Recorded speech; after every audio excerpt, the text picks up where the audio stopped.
Let's go. Split is up first. Icebox and Haven. Ryan, what do you think? I mean, I saw Split and I was like, oh, well, that's Team Liquid's main pick. Nope, that's FPX actually taking it beforehand, which, you know, that is typical FPX fashion of like, oh, you like to play Split? We know that you like to play Split. We have something planned for you. And they looked decent. Like, sure, their last loss against Ascend was something that left a lot to be desired, but it was also Ascend looking brilliant on the day.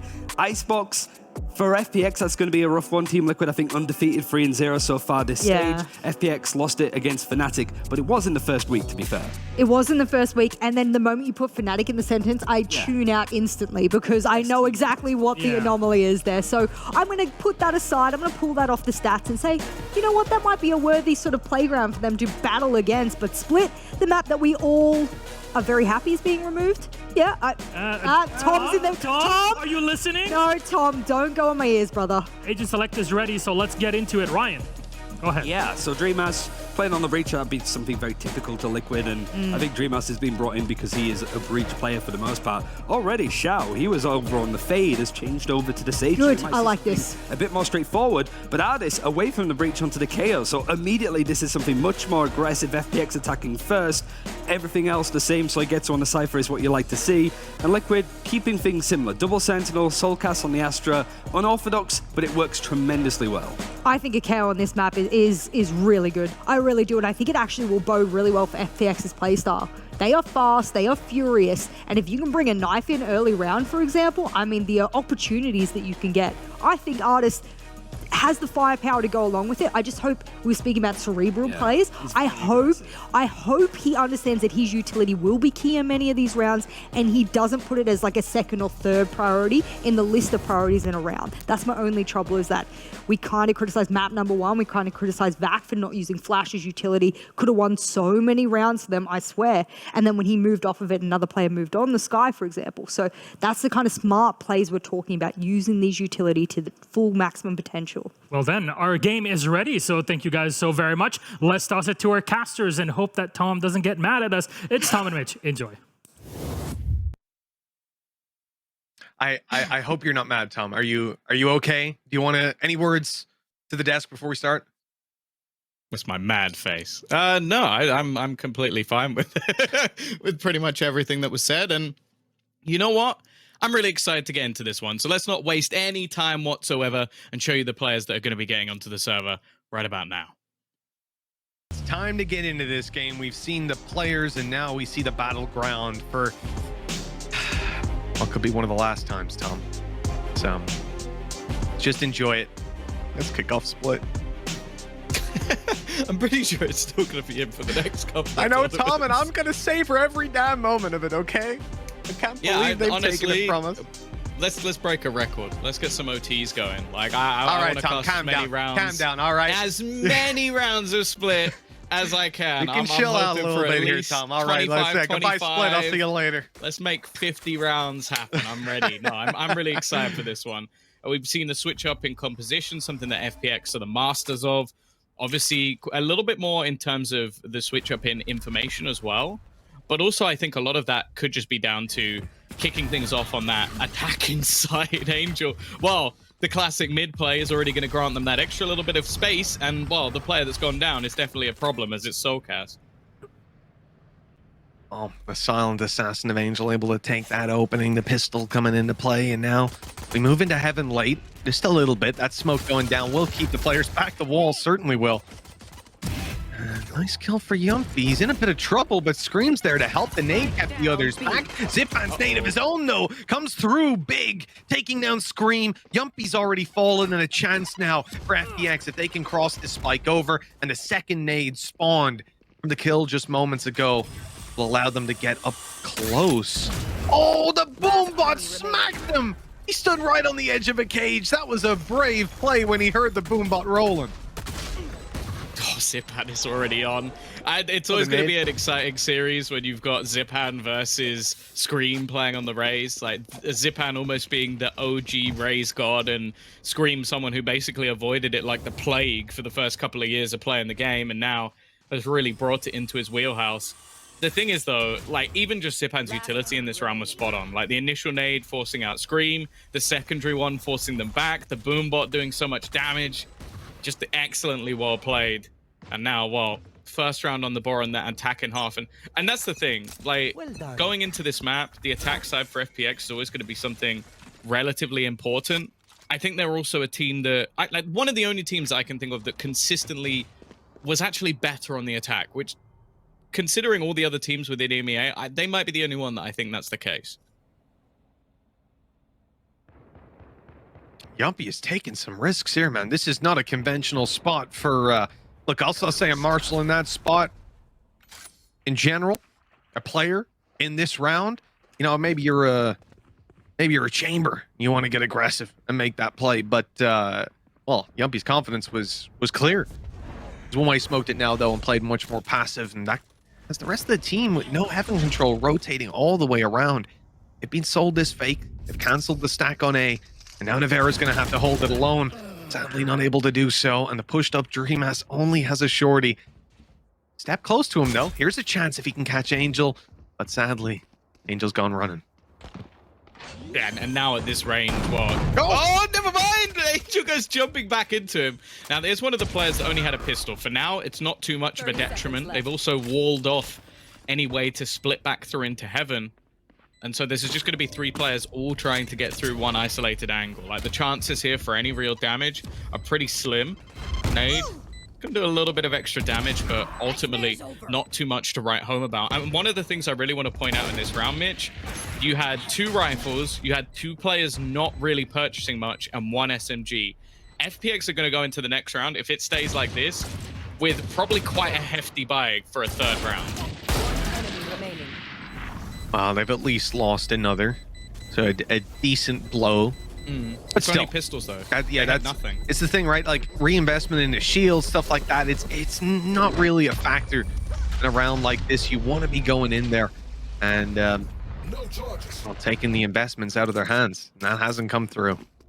Now, nice convincing buy. Very convincing potentially for them. You know what? For the likes of Angel, the way he likes to play this map, my man could even pull out a judge here and keep the economy really stacked up. I wouldn't be, you know, nothing would really surprise me with this man nowadays. Thankfully, we're back to more conventional play at this 3rd round. It does see 4 rifles for FPX, though, which is, as we were saying, a rarity, but still economy to spare. Yeah, and this is the thing. This still will class as a bonus, which seems mental when you look at it, but they can buy in the next round. That's sort of the value of what they were doing with only investing into a pistol on a couple of players. It has huge risks about it, because if you kill one of the rifle players, you might get a rifle on the other side, and, well, some of them are running with a pistol. Yumpy, that's just nasty. Angel, so well known for these sort of plays in towards mid that, oh, they're going to spam him. For the round that's in it as well, you know, little do they know what was on the other side, but they've dropped the weapon. They'll be retrieved by Shao potentially, and way too far away to even think about a res this early on. Just really being able to get involved in that action. Tulkas is going up. He's walked right into it. Zippin was ready on the other side.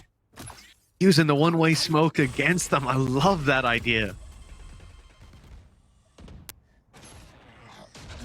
Now, you got the setup here from Navira. This should at least give a little bit of information over to Dreamas, who still has his aftershock. This will be enough to likely slow down anything else as they look to split through. But in fact, they've almost lost that control instead. Same wall through.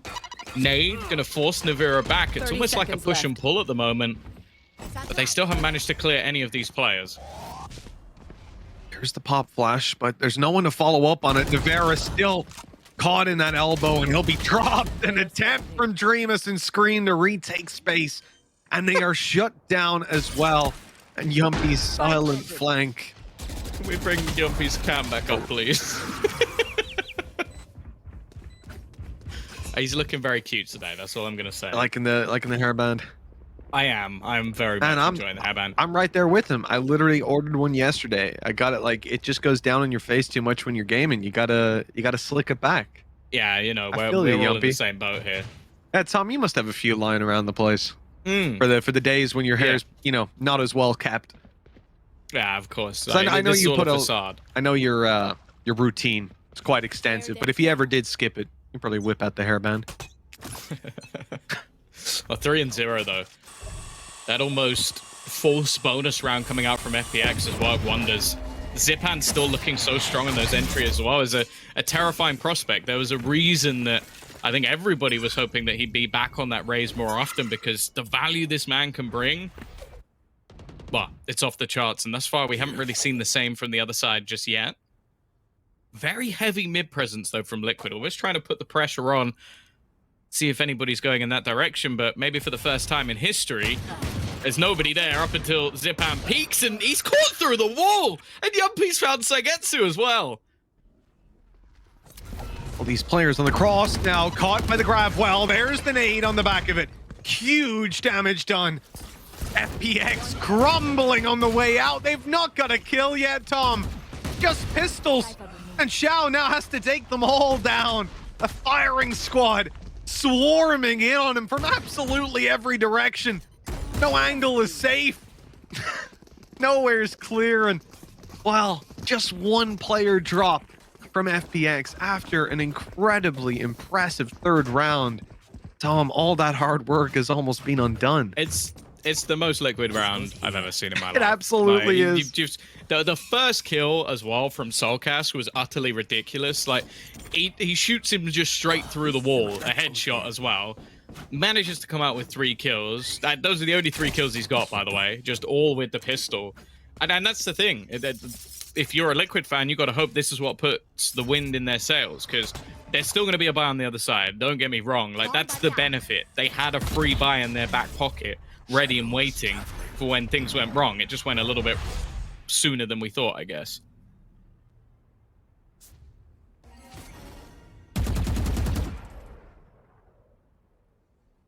Only smoke outside B again. We're going to see that coming through. Majority of rounds from both of these teams, I think. Yumpy's not going to push up on it, though, and hold the control. It looks like they're a little bit worried that this B main's already been taken, but FPX are entirely moving around mid. Just carving out this little bit of map control. And this is very central to Angel's perspective on how to play this map. It's very rare to see them put all resources in one direction. They'll want to take vents. Want to take heaven. And the key thing there being a lack of overcommitment. They don't swing into that judge just yet, but eventually they're coming back this way. They're looking to make their way into the side. And well, this is where the judge gets big value, huge damage. The blast pack won't finish him off, but the showstopper should keep them back. Angel goes running into him. Hey, does actually manage to at least trade him out. That's the position cleared and information of where the remainder are actually going to be. It's a swing out, and both Artis and Xiao find kills. They've got res available as well. And just moments ago, it looked like Liquid had this round in the bag, and now they're in a 2v4. It just shows the brain on Angel. He had to go forward there. He had to take that fight, because you can't just allow this player to run down the clock with the showstopper and then late play the control, whatever utility they've got left. You just can't. He runs in, he does what needs to be done, opens up the room, Xiao getting a kill, Rez is online. They have got this site secured. I mean, just off the manpower alone, they should be able to close this one out. Plus, I mean, he's still got a heal on Xiao. Artis can get right back up and healthy. Surprised he hasn't already. Oh, there you go. He is now back up to 100 HP. You can see just how impossible this would be for Team Liquid. They're forced to call this save, and we have now had a number of rounds, Tom, already that we just couldn't have seen the outcome. You would have hard bet the other way, but these teams already performing the upsets, and that's what we're here for. Yeah, again, the 4 rounds already on that attacking side. As said, I have a lot of confidence in FPX's attack, but I fear that there might be some people like, oh, does that mean he has no faith in their defense? No, that's not true either. I think that FPX are just solid at this map in general. Definitely didn't have the best performance versus the likes of Ascend, but then you have to look at some of the matches that have been coming through from Liquid on the other side, scraping through their victory of Na'Vi, getting banged out by Guild, and then beating BBL and Big. It's like I'm still not convinced on this map for them just yet, although they themselves also have a pretty solid attack. Team Liquid calling the timeout, and yeah, I guess I'd feel about like that. 4-1 down defensive side. It's not a pretty look. Certainly some work to be done. And coming into this round, it's going to be putting all the cash on the table, spending all the credits. The operator out on Yumpy. You know, this guy, he came into the game and he was open on a Killjoy. I believe it was Eccles, right? Who used to come in with the op on the Omen. So we've gone a little bit full circle with that replacement, and We'll see what he's able to bring to the table here. A little bit of a downside, I guess, is he's on light shields, but just thinking that it's Yumpy, I feel like that won't really matter. Also, he's on the B side, and as you can see, FPX want to take A. And one of the rounds where they are going to go a little bit more direct, and that means a fast play out of Zipan. He's taking Heaven right off the bat. Yeah, and this is something that, again, FPX love to do. You've taken a pause, you've taken a moment while they get right back into your face. Whatever your plan was has quickly gone out of the window. It's looking like a similar execution. We've seen them isolate and wall off so that nobody can make it through in towards Heaven. And because of that, it leaves the players within the site incredibly isolated. In fact, it almost looks like a full retake, which, considering there's currently no ults online and Scream, is for ruined. Oh yeah, he's being dropped. Going on the side for Team Liquid on the way back through, and it doesn't help they're all coming from the same angle in through spawn. They have in control. They're trying to fake out that there's no one here, that they're not going in for it. You're going to have the utility pop down from Solkus. He's going to try to help with the stars. All right, that's a peek out of Yumpy. All right. Xiao's got a little bit of assistance for Angel in hand, but Angel didn't want it. He just kept on going until the bullets ran dry, and then finally he was able to give it a kill over to his teammate, let one of his buddies close it out. Sulcus runs. I think they know where he is. I reckon they might have their suspicions, yeah. I think he's gotten away with it. Look, it's not the biggest of saves. I think they had a good bit of potential with leaving him behind, having him pop down the stars, play support, and then late push through Heaven when these players are trying to stop the spawn crunch. Problem was that there wasn't really a spawn crunch. It just got shut down immediately. I think the other thing as well is, like, there's many teams where I feel like you could play retake against. I would never feel comfortable with FPX because I feel like they're so solid and regimented, and they're not going to give you those easy fights. Like, you sort of said it yourself. It's like Angel had the support of Xiao but didn't need it, and that's something I feel like is so valuable for a squad. Is you have these backup plans, and sometimes you just have the individual brilliance to get it over the line, and if you don't, that backup plan is still there. And that's the terrifying prospect right now, is if you're going to give them the site for free, you need to be better than them in the retake, or maybe you need to have an ultimate online. They had neither. Great nade. Damage has been done, some shields have been stripped, but that could have been a whole lot more dangerous for FPX. They had a player caught in the grav well and one stuck in the corner.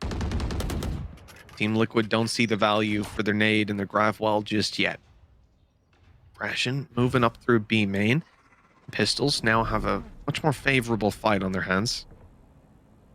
You can see Xiao holding it though. Oh, he's left. He's moving away. So this timing is perfect for Liquid if they keep the push going, but they have no way to know that.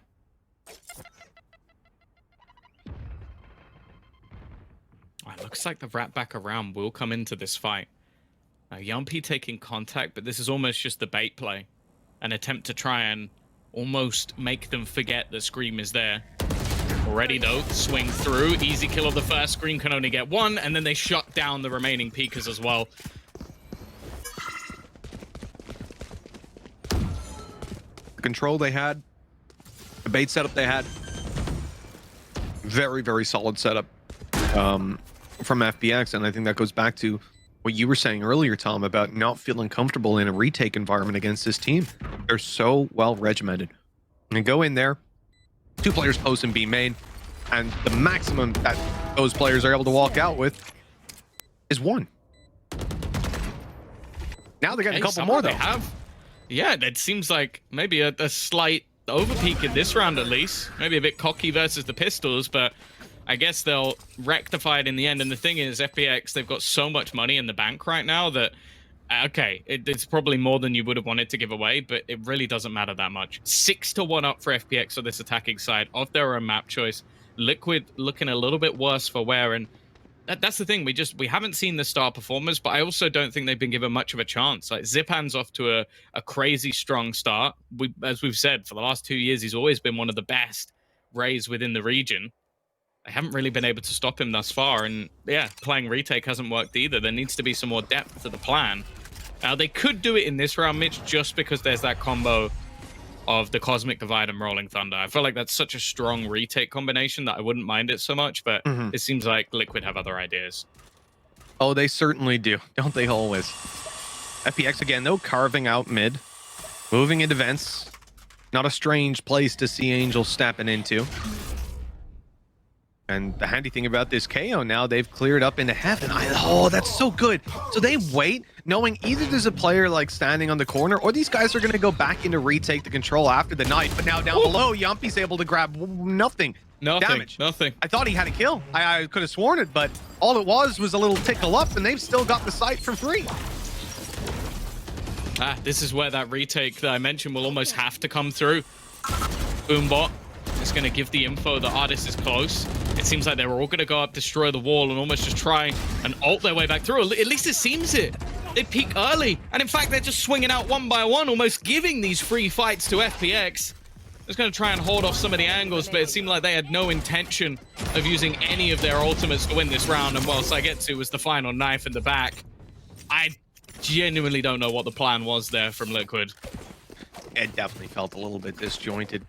From FPX, nicely dealt with. Again, the punishments have been on point time after time. And with 7-1 on the board, Tom, attack side is split as well. This is just something else. We have got to see something change on Team Liquid's side. We've had a pause earlier on. Not much has been remedied there. Oh, certainly concerning. At least, as you said, they do have that ult combo to work with, but, well, 7-1, Tom. We need to really hope for something special.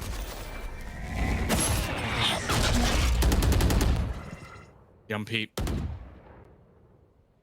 Definitely a man who can bring that through, but they've definitely spotted him early. He's got a firing squad up above to almost try and section things off and will reclaim some positioning in towards the site. The thing is, though, for FPX, they're more than comfortable to play things slow. They know that especially in a round like this, you're either going to walk into what will be a gamble stack, or there's going to have to be some level of aggression from Liquid. They can't play with this amount of information, at least not for the entirety of the round.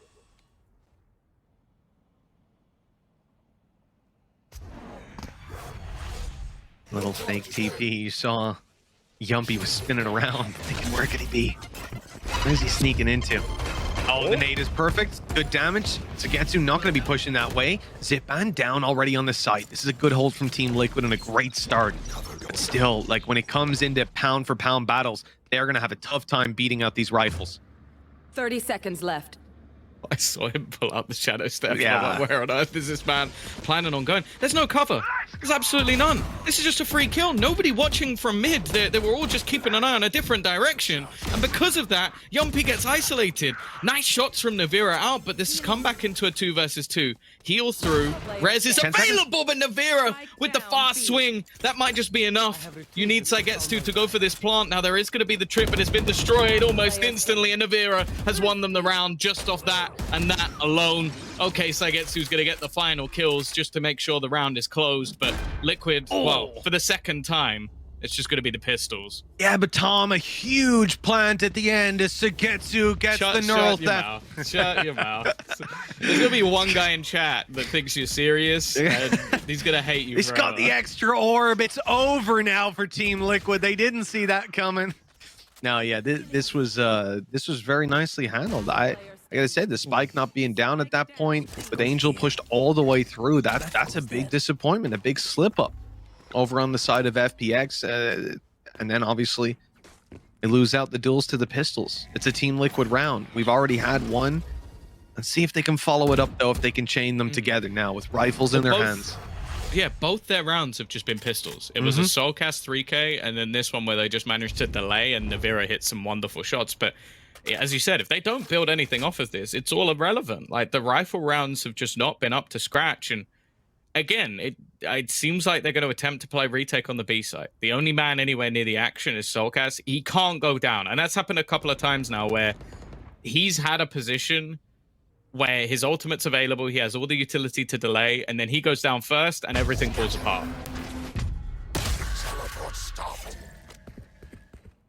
It's not a ton of info to play with. Something. It maybe looks like a fake Team Liquid. I saw Yumpy kept on moving towards A. The call was to stack up on the A site. They believed the late hit was on the way, but, well, it was not. Now B's being lost. The plant should come through pretty easily, and Saigetsu even wants to stick around mid, try to catch these players off on the way back through. He's going to do exactly that. Ignores the boombot. in favor of taking some kills. We won't find them, so the 1-to-1 trade is there from the grave. Scream still have an impact. The rest of his team need to clutch this out, and they've got a late flank coming. Shadows traveling. Well divided. Oh, here's the Cosmic Divide. It's going to isolate them from the spike, but as you said, that secondary flank could be everything. He's going to hear all the footsteps, give all the information that they're swinging into the site, and there is Artis just causing them problems. Navir allow left into a 1 versus 2. He's going to find out the info from the neural theft, but just look how passive these remaining players are. He almost needs to start tapping the spike. He almost needs to start making a move, and there's just no need for it. Xiao is so patient in his play, and FPX breaks straight back. Another attempt at a retake, Mitch, and another failure. And that's it. That's where the problems come from. I can look at Team Liquid in a round where everybody goes out with sheriffs and hits headshots. But, you know, you're simply not going to do that every single round. There comes a point where in Team Liquid's history, they did do that every single round. But right now, FPX, they're bringing way too much to the table. They've got the caliber to take these fights. They've certainly got the tactical depth to beat this team in other departments as well. There is, I mean, this is a disaster. This should be a strong closeout for Team Liquid defensive side, and instead we are getting a pretty clear and thorough explanation of why FPX picked this map.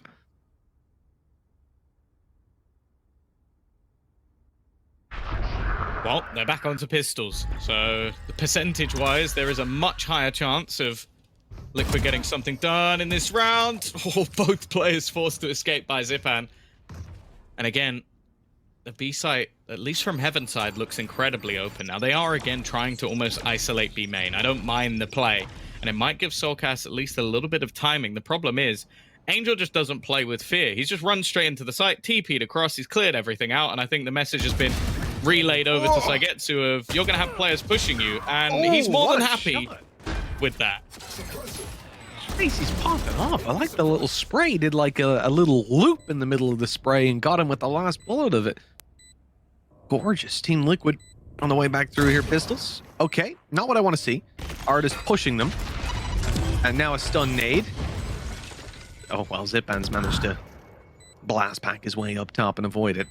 Still, you see the dangers there. Couple of points of over-aggression, of overconfidence, perhaps. But in the end, it's closed out nicely. And another 4 kills for Saigetsu, Tom. That ult is overpowered right now. He's got, wow, neural theft every round, it feels like. There's just no way to lose. I think that pretty much explains the 9-2. Yeah, oh, of course. Of course. Either way, moving swiftly away from that point. Yeah, just this time it doesn't get converted. They don't manage to get much over the line with the pistols, and they're going to go back in with a buy of their own. You've got the showstopper online for either side, but then a res, null command to even deny anything else, and yep, they've still got the neural theft. But the fact is, this has been utter domination so far, and Liquid have had next to nothing that convinces me they're going to be able to turn this back.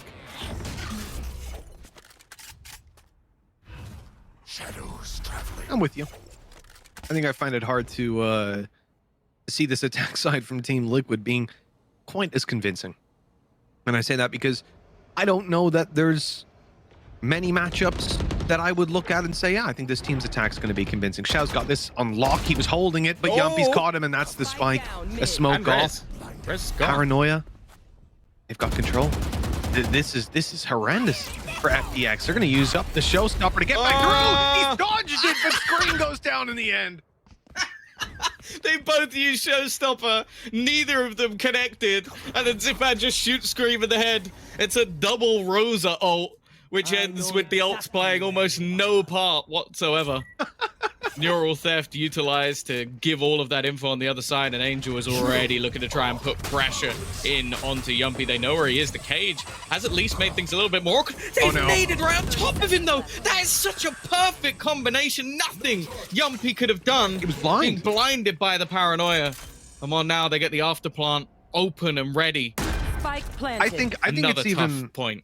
I think it's even worse, Tom. I think he got blinded by the paranoia and then got flashed by Artis on the way back. So he literally couldn't even see the nade. He couldn't hear it. He was just kind of like, I think I'm walking into spawn, guys. And then he was just blown up. Like, unlucky. FPX got the advantage. They've got the site, and Sagetsu in a nasty position. Some support here from Zipan might make a little bit of noise, might just draw their eye over in this direction, or might have to trade, and he's got to go quick. There's Dreamass dropped. And left into a 1v2. Sulcus has practically no chance. He's got to go for it. It's the last round. The nade has even gone out. And I think the time alone is going to stop this from being a possibility. It's almost just stat padding at this point. Well, I don't even think your stats are affected by dying to the spike, so it doesn't even matter. It could have got up with it in the end, but yeah, 10-2, utter domination. I think just a beautiful display from FPX. Every member of their team, again, performing to a high standard individually, but also just in terms of their team play. Like, we even just see it in the last round with how the nades are used. It's oh, God. Oh, no. Maybe we need a showstopper buff. I'd love to see that from Scream's perspective, because in his movement there, I don't know if you want to rerun the replay one more time, because I feel like I want to watch what Scream did. I feel like he might not have realized he was behind him for a second. Might have taken just that, because obviously he's fired the showstopper. He could have then jetted back to the other side, because he was almost looking around like, wait, where did that guy go? And then got shot in the head by him. Oh, to say this pistol is paramount to Liquid having any success on this map would be an understatement. They need it just to have any shred of hope. And the thing is as well, you've now got the Sage being brought back in, which has so much delay power when it comes... Well, as you can see, they've just walled off B completely. And then you've also got Artist being able to be that little bit cheekier with some of his aggressive plays. So it'll be intriguing to see how this one works. Now, Yumpy's managed to gain quite a lot of ground here. Both him and Scream investing into the Sheriff's almost just going to try and out-aim their opponents in this round, but ultimately, they're almost hoping someone gives them some space, and well, it seems like they did, but Yumpy's given the game away. He has, but his teammates are able to clean up Angel. They had Heaven, and they had to walk back out, so there was nowhere for him to go. They couldn't at least take a few pot shots at him. Now the plan comes in, the site secured, and Team Liquid have a good chance to close this round out. FPX retake, flash in the hands of Artis, and nade still for Zipan. Could be a little bit dangerous in a round like this. Look at their positions though, Tom. This is crazy. They're playing for a ramp exec, 3 players to crunch in and take them. They've already lost Yumpy. I think Xiao's trying to bait them almost just by hiding in the corner. Artist has managed to clear one out on the site. Scream, though, is going to isolate 2. A couple of big frags just to give them an opportunity here while the pistol is taken home by Team Liquid. That tiny light at the end of the tunnel has been lit, but still a very, very long way to go. Yeah, you can't even see it at this point. It's more of a candle rather than a train. Yeah, a little candle. The other side of a transatlantic tunnel. I think this is it's a tough one. FPX will come in here, and defensive side with pistols. Hell, that's all we saw work for Team Liquid. So I'm not going to come in here and tell you, well, this is Team Liquid's round easy. Dream's gone dashing on into a stun. Goes the boom bot, but he'll get his orb for his troubles. Oh, I thought for a second Sagetsu might actually be able to get something done. His aim has been crisp as ever. But no, Liquid have done well. They've isolated the jewels. They've made it so that nobody can really get overly aggressive here, and just taking their time not to almost just run into that stacked up site, which currently doesn't exist, but of course they don't know that. Instead, they're going to make their way in towards Xiao, and well, a lone Sheriff, no utility to be had, and no support. And well, if ever there was a time for the return of the Xiao Show, here it is. And well, that one's being cancelled before the pilot's even gone on air. That artist dropped right away. Zipan left to do it all, and that was a couple of guys for him to go and kill. Lots of Spectres in play here. He drops anybody, it is instantly going to be like a negative for the next round, but that player will still come in with a pistol dropped from a teammate or something like that. So it wouldn't have had economic repercussions, really, but Team Liquid have gotten out of it flawlessly. It literally could not be better for this team. One away from a showstopper as well on Scream, so this could be a big difference maker of a round. 1 second, people. Yeah, I'm curious to see how they play this, because I think fighting for an orb, when you, like, ultimately they haven't done, like, what we saw from FPX, where they managed to come into their bonus with a load of rifles. They sort of played it safer, if anything, with everybody having a gun. But that also has the detriment of almost having a pure bonus. So the only real thing that they can have to pad this bonus is getting the showstopper. Well, Scream is trying to just kill people for it. Who needs an ult orb? Not going to risk trying to pick it up there as well. You can see why. Utility coming his way. There were sprays constantly. They know on the FPX side that there's a good chance Team Liquid are going to want an orb. There's a good chance they're going to want a showstopper. Oh my god! Even seeing him just edge towards the corner. He's like, just a little more, and bap, gets him right away. And FPX, their adaptation is to almost try and defend this gun. You do not want this falling into enemy hands. The swing back, though, and Navira's now landed another. Well, we spoke about how effective their almost half buys or pistol rounds could be. I guess the bonus almost works in their favor then, because they've already managed to find a couple of openers, make it a third, almost convincing that this will be a flawless. And there you go. Not a player dropped, barely any damage taken at all. And well, if you're ever going to believe the Liquid could bring this back, that round might be the one that changes your mind. Yeah, that might actually convince you with a showstopper to work with now. No money for FPX. They're playing in here on, you know, there's no safety net. There's nothing for them. They haven't got ultis, even close to being online. They haven't got like a hero rifle to invest into or something nasty. I mean, they're relying on a couple of the shotguns, maybe the Liquid Sheriff round to come through. Outside of that, though, it's going to be tough. And after the big lead built up, the last thing you want is to give Team Liquid that opening right back into the game. Because, Tom, it's not just about the rounds. It's about the economy as well. Team Liquid have been getting away with like flawless rounds. They come into this 3 rifles, a Guardian, and a Spectre against an Eco. And they essentially have max money coming out of this. They picked all of those guns up as well. Because Yes, this is not a team that's invested, so that's why they're in that much an money. incredible spot. Yeah. Let's see if there's any magic in the FPX side when it comes to these pistol rounds. Again, they're going to try and take some space. Paranoia already popped, and a lot of these defensive rounds have revolved around Angel being an anchor. We saw it in one of the earlier rounds in the A site, in the pistol, and now, well, he's being pressured alone. No real rotation other than Shao, and well, it's a little bit late. That reveal, the spray right after, but they'll get the space for free and the plant right there. I almost wonder if, like, these guys are facing, seeing that Scream is there, you're kind of just tempting him, like, hey, there's 2 of us here. The showstopper would kill us both. Oh my god, they've gotten 2 kills. They might have had a chance if they got those rifles, managed to retrieve them, but luckily they seem to be safely guarded by the rest of Team Liquid. Still though, and with the amount of economy in play, every little helps in terms of just chipping away at those credits and making them a little bit poorer. But in the end, just 2 kills. Yeah, and then in that world, it's almost irrelevant because, as we've sort of mentioned, the credits are off the charts for the majority of players. 10-6, difference now down to just 4. And honestly, with the last few rounds, I am starting to build up a little bit of faith in this Team Liquid side. Scream looking good, Navira alongside him. Okay, we've still got some quieter performances thus far, but I also think that I don't really like the gambles based around Angel. I said that's now 2 rounds where he's basically had to solo hold a site as Omen. Once your paranoia is gone, you're relying on one ways, and Liquid have shown that they are more than willing to play through them.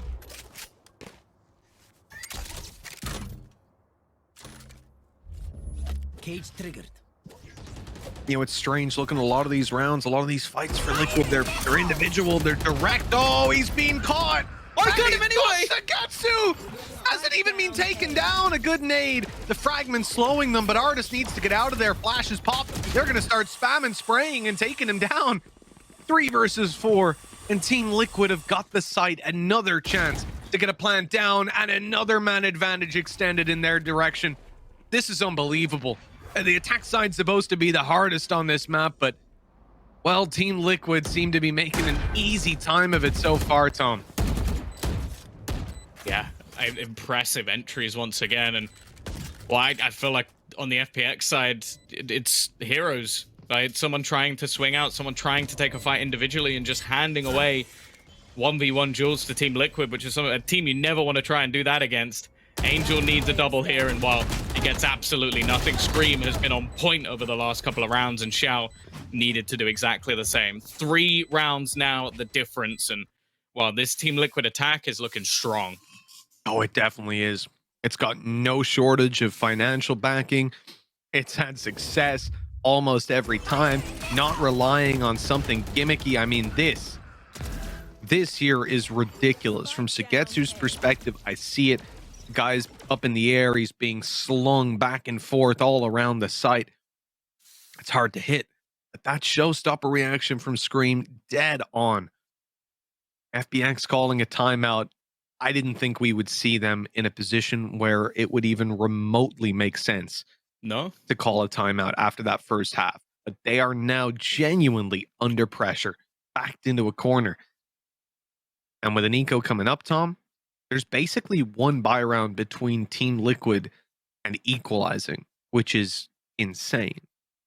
Yeah, well, it was 10-2 half. Like, this just ridiculous. Like, if they didn't win the pistol, this game was already over. And now, as said, they're looking like the far better squad in this second half. Like, I've not really seen much from FPX.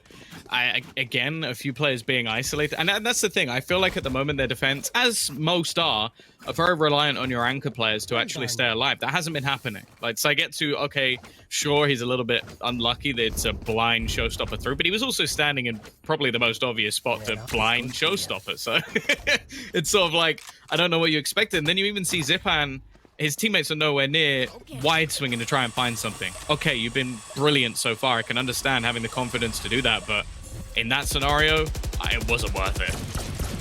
No, not at all. Yeah, as you said, though, I can understand where those thoughts come from. Yumpy, the timing almost cost him his life. He'd cleared it just moments ago. When he goes out to re-peek it, 2 sheriffs waiting down below. Luckily, though, he gets out with his life. Last back here clearing out a bit more space. FPX want to crunch them on their way through heaven. Team Liquid are certainly starting to feel it out. You know, that nade coming back in the other direction, it almost tells you, like, they're not afraid of you coming that direction. They almost, they're chucking it in. They're letting you know where they are. That's normally not what they're doing when they're, like, hiding it on the site, right? Baiting you, using a nade, something like that. They decide to move completely to the other side, to give up this control and hope that someone goes and tries to retake space after, Look at this pushes rotation. up. They can kill them on mid, but that's not going to happen. Instead, FPX, like you said, Tom, they've rotated through spawn all the way around to A. Yeah, they've got such a good read here. If they stick this out, they might actually be able to steal this round away. A late slow. Okay, sure, you're going to have utility forcing them back, but they need to try and push through. Basically, everything that's there for FPX. Scream is going to open up onto one, and Zipan's not going to connect this shot. It looked almost free, but there's still a multitude of FPX players here. They need to kill off the remainder, and by the looks of it, they might just do it. But the time, he has to go for this pawn. Another connected by Sugetsu. A chance in this 1 versus 2. He knows, or will know, where both of these players currently lie, but Yumpy is going to put him down before it gets too out of control. That is absolutely unbelievable. The fight that they just put up on the back of a good read, sure, you're not going to have that stack every single time. You're not going to have pistols every single time either. Definitely a worrying one for Team Liquid, but at 10-8, confidence freshly instilled, and they're right back into this one. They're looking a little bit better. When it comes to buy rounds, they certainly have. That's what they're up against now. Jeez, this is the one to fight, to equalize things. I didn't think it was possible for Liquid to even approach this point.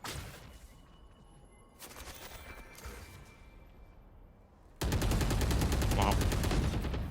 Xiao already going to be spotted early. Trying to get a little bit aggressive. Again, it's much more of a slow default round coming out of Liquid. You can see the spike down in the sewers, not wanting to get caught by any level of aggression. And although they've been hit by the 0 point, it's almost a little misleading. 3 players were in that B main position, but none of them still remain. Yeah, moved completely around. That spike's going to be picked up by Liquid now and moved to the A site. It looks like they're going to wait out the wall and late push in. Crunch from Heaven as well, potentially. Yumpy doing an Angel cosplay to start with. They've got the control over Vents. And it looked like we were about to have a recon ult gone through. But now Yumpy's trying to take some space, perhaps selling the fake a little bit more convincingly. Now, though, his utility is going to be cancelled out. I think, though, just because he's got that ult pull, that they're happy enough to assume that this is almost an easier ace type. But as they're realizing, Tom, with all this utility, no, there's actually still a bunch of FPX players here. And again, they started to rotate. Zipan is now on site to help out. Oh no, Angel's being caught TPing. That's not pretty. But Zipan's here to save the day. The double connected. Chow for his own. And just 10 seconds left. They've got to deal with Zipan on the side, and they do. Oh, it's the steps. The steps alone have already finished it. You can see Saigetsu straight away just goes to hide. That's all Artist really needed. It will be another round onto the board for FPX. And honestly, it might sound like the silliest thing in the world, but I feel like a lot of the plan there revolved around the From the Shadows going into the back of site. So that impromptu, like, use of the null command, taking away his ult. You see Yumpy just go, and just instantly run down mid. Then they're delayed a little bit more by the utility, and I think just those few seconds actually made things very, very scrappy. And while FPX, when you have a stack up of players on a site, you don't really mind scrappy. If that ult hadn't come through, there's no shot Zipan would have been there in the timing that he was to come out and take that double kill. It all came down to that, and you got to give huge props over to Artis for that round in general and for the calls that were made. 11-8, a crucial round for FPX. I mean, one already gone and one now up. A res and a showstopper to work with. They need to avoid Scream getting his. And you can see that they're ready on B main. There's Artis up close, wanting to try and take a little bit of a fight afterwards, or when he hears that orb be popped. Let's see how that one plays out. This could be what the round comes down to, this fight in B main. Oh, they're going to clear that close angle. This knife will actually give them a little bit of information. I don't know if they actually managed to dodge it. Never mind, Dreamas is actually taking contact. Not the player I necessarily expected. Showstopper out, will remove Scream. He's got his online now, but unfortunately he's not alive.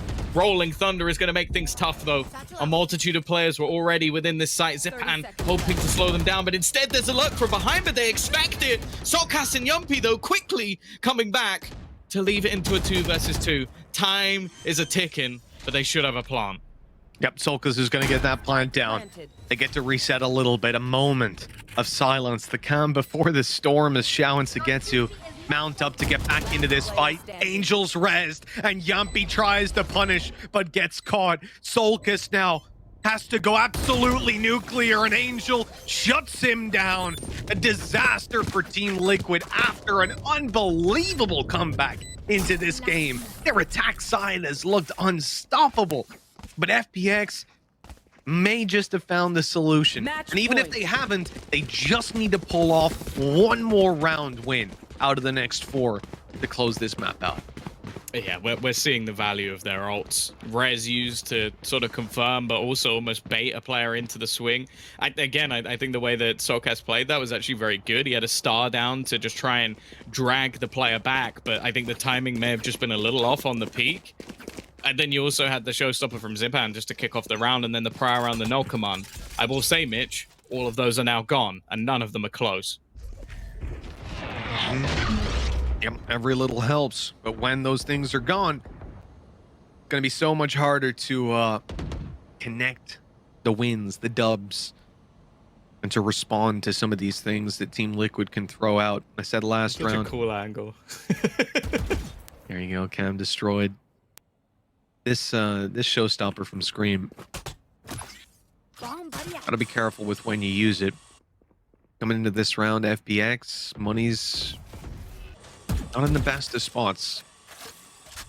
With 12-8, you can maybe force them on a lighter buy next round. Taking this one, it's a good time to try and pop this ult out. If they get into a little bit of a sticky situation. For now, though, this, again, slow mid-control, watching for pushes, none of that comes through. FPX are playing a very slow game. Here. This time, Tom, on this A hit, they don't have ultimates, as you said. They also don't have the read. The rotate hasn't come through this time around. I thought just as I said that, I saw Zipan run down the steps. 30 seconds left. Oh, the time is running out. Still too slow. Xiao started to hold on to that utility just to try and delay them in these late round takes. Scream, of course, just using this ult to take space for his side, but they need to get onto the site. 15 seconds left as they make their move, and Xiao is still ready and waiting, needing an instant headshot, but he's got the squad behind him. Soulcaster, last man standing, but even getting to this spike is going to be difficult. He might just have it. No, I think it's too late. It's too late, and Saigetsu doesn't need to peek. He will just hold back, and it will be FPX. It took them a long, long time, Mitch, but they got it over the line. They got there. They got there eventually. What can we say? A 13-8 is still a decently convincing scoreline, but Liquid really started to show that they had some sort of power behind that punch towards the end of it. Still, was it too little, too late? At the end of the day, this is FPX's map pick, and I think they still put on a decent show despite a terrible start. You know, if that first half had went a little bit differently, Tom, they had won more than just those two pistol rounds. Who knows? Who knows? Well, either way, that is, as you said, just map one of the series. I'm sure the desk is going to need a little bit of time to break this one down, so we're going to throw it off to the break. Hello, everybody, and welcome back. Team Liquid, unfortunately, unable to take our first map in the series. Despite the comeback, it fell a bit too short. And FPX, the first and number 1 rated team from Stage 1, the champions, able to take it through. But, we have to look back. That was my best British accent, by the way. It's terrible. That was real. That was British? Wow. It's in the UK. Yeah. Slough. It was almost like Swedish chefs. Fair enough. Just ignore Melos. Exactly. 13-8 for FPX. Ryan, looking at this game, what went down? It was a weird one because I think So FPX came in on their map pick on attack, looked Unreal. insane. Just fundamentally strong. A lot of the issues that we saw when they played up against Ascend last week, completely fixed. They had a real good idea of the comp changes, how to make it work, who was sort of leading the line. For example, Angel playing super aggressive, but then the side switch, and it was almost like both these teams couldn't really defend at all. Their attacking sides were really strong. And I think out of the 20 rounds that were played, 21 rounds, the spike was planted in 18 of them. The only 3 times they weren't were the times that we saw rounds lost for the attackers because time ran out. There was just so little retake potential. It was just, if you got a plant, for the most part, you won. And the great thing about it was it wasn't really always decided in the early round. The exciting part was, yes, this was a very attacking favored split, which I don't get to say very often, which is fun, but we didn't know what would happen until mid to late round, purely out of fact that we have a winning team that is negative on opening engagements. Now, oftentimes they are positive on opening engagements, and that's what allows them to snowball the round. Well, we had no idea midway through the round whether or not, even with numbers advantages, they would win the round or not, because it just looked like it was to the last second. Yeah, I think I got whiplash from that series. Just because the pace that we saw from the first series today with Mech and Ascend, how fast tempo that was. A lot of the action happened in the last 15 to 30 seconds of a round. It was just stacking on site, seeing if you could get the read, seeing if you could bait out utility, which I'll highlight in the telestrator. It's one of those where it was just these teams playing fundamentally strong as possible and then just duking it out in a death match on one of the sites at the end. I would love to do a breakdown, maybe later I will, about how fast those rounds were and how quick on the attack both of those teams could get in. FPX felt fast and furious. They won 10 attacking rounds, so there's obviously a lot of skill and prowess there and fundamentals, things we criticized them for that they clearly worked on. So I want to look at that later and see what we can find. Well, our, highlight, 1v1 highlight in this one. Let's bring them up on the screen. Who do we have to go up against Scream? It's, of course, Zipan on the other side. What's the comparison that we're looking at? I mean, First Blood's in difference, really. I think mostly because it felt at the very least that Angel was getting a lot of the first kills, but Saigetsu also found some decent openings too. I think that Scream looks really good on the race, and he's going up against one of the initial best raises in the region back when he was on Fabrican and then in the early days of FPX, right? So Zipan has felt a bit quiet, he'll slot into whatever role and he'll perform. He never really seems to have a bad game, but Scream also being able to sort of perform on that agent and do what Scream does best. I don't think this was really a bad performance from Liquid. The 10-2 half was poor, sure, but it's the fact that like FPX looked untouchable, I think, on their attacking side. Yeah, I think they actually both did. I felt like I could have just like separated them as two completely different matches from attacking sidedness and gone, wow, that team is formidable. There is no other team that can really outdo them. And then it went on to the second half, and there you go. Are there any rounds in the chamber on the other Oh, side? Ryan's rounds, let's go! Well done, Milosh. You really lean into like the names of the shows, like Lofaz Labs. You just shout them out, like Lofaz Labs. Like it's like a.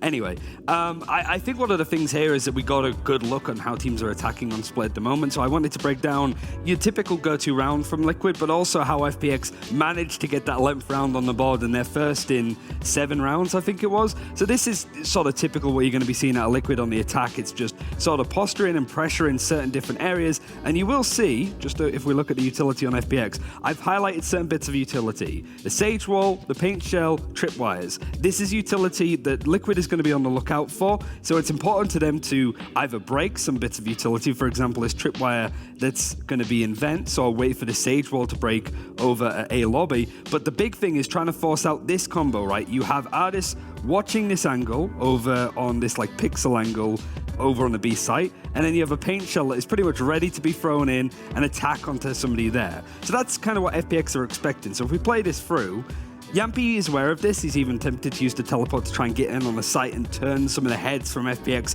away from this choke. He puts a smoke here.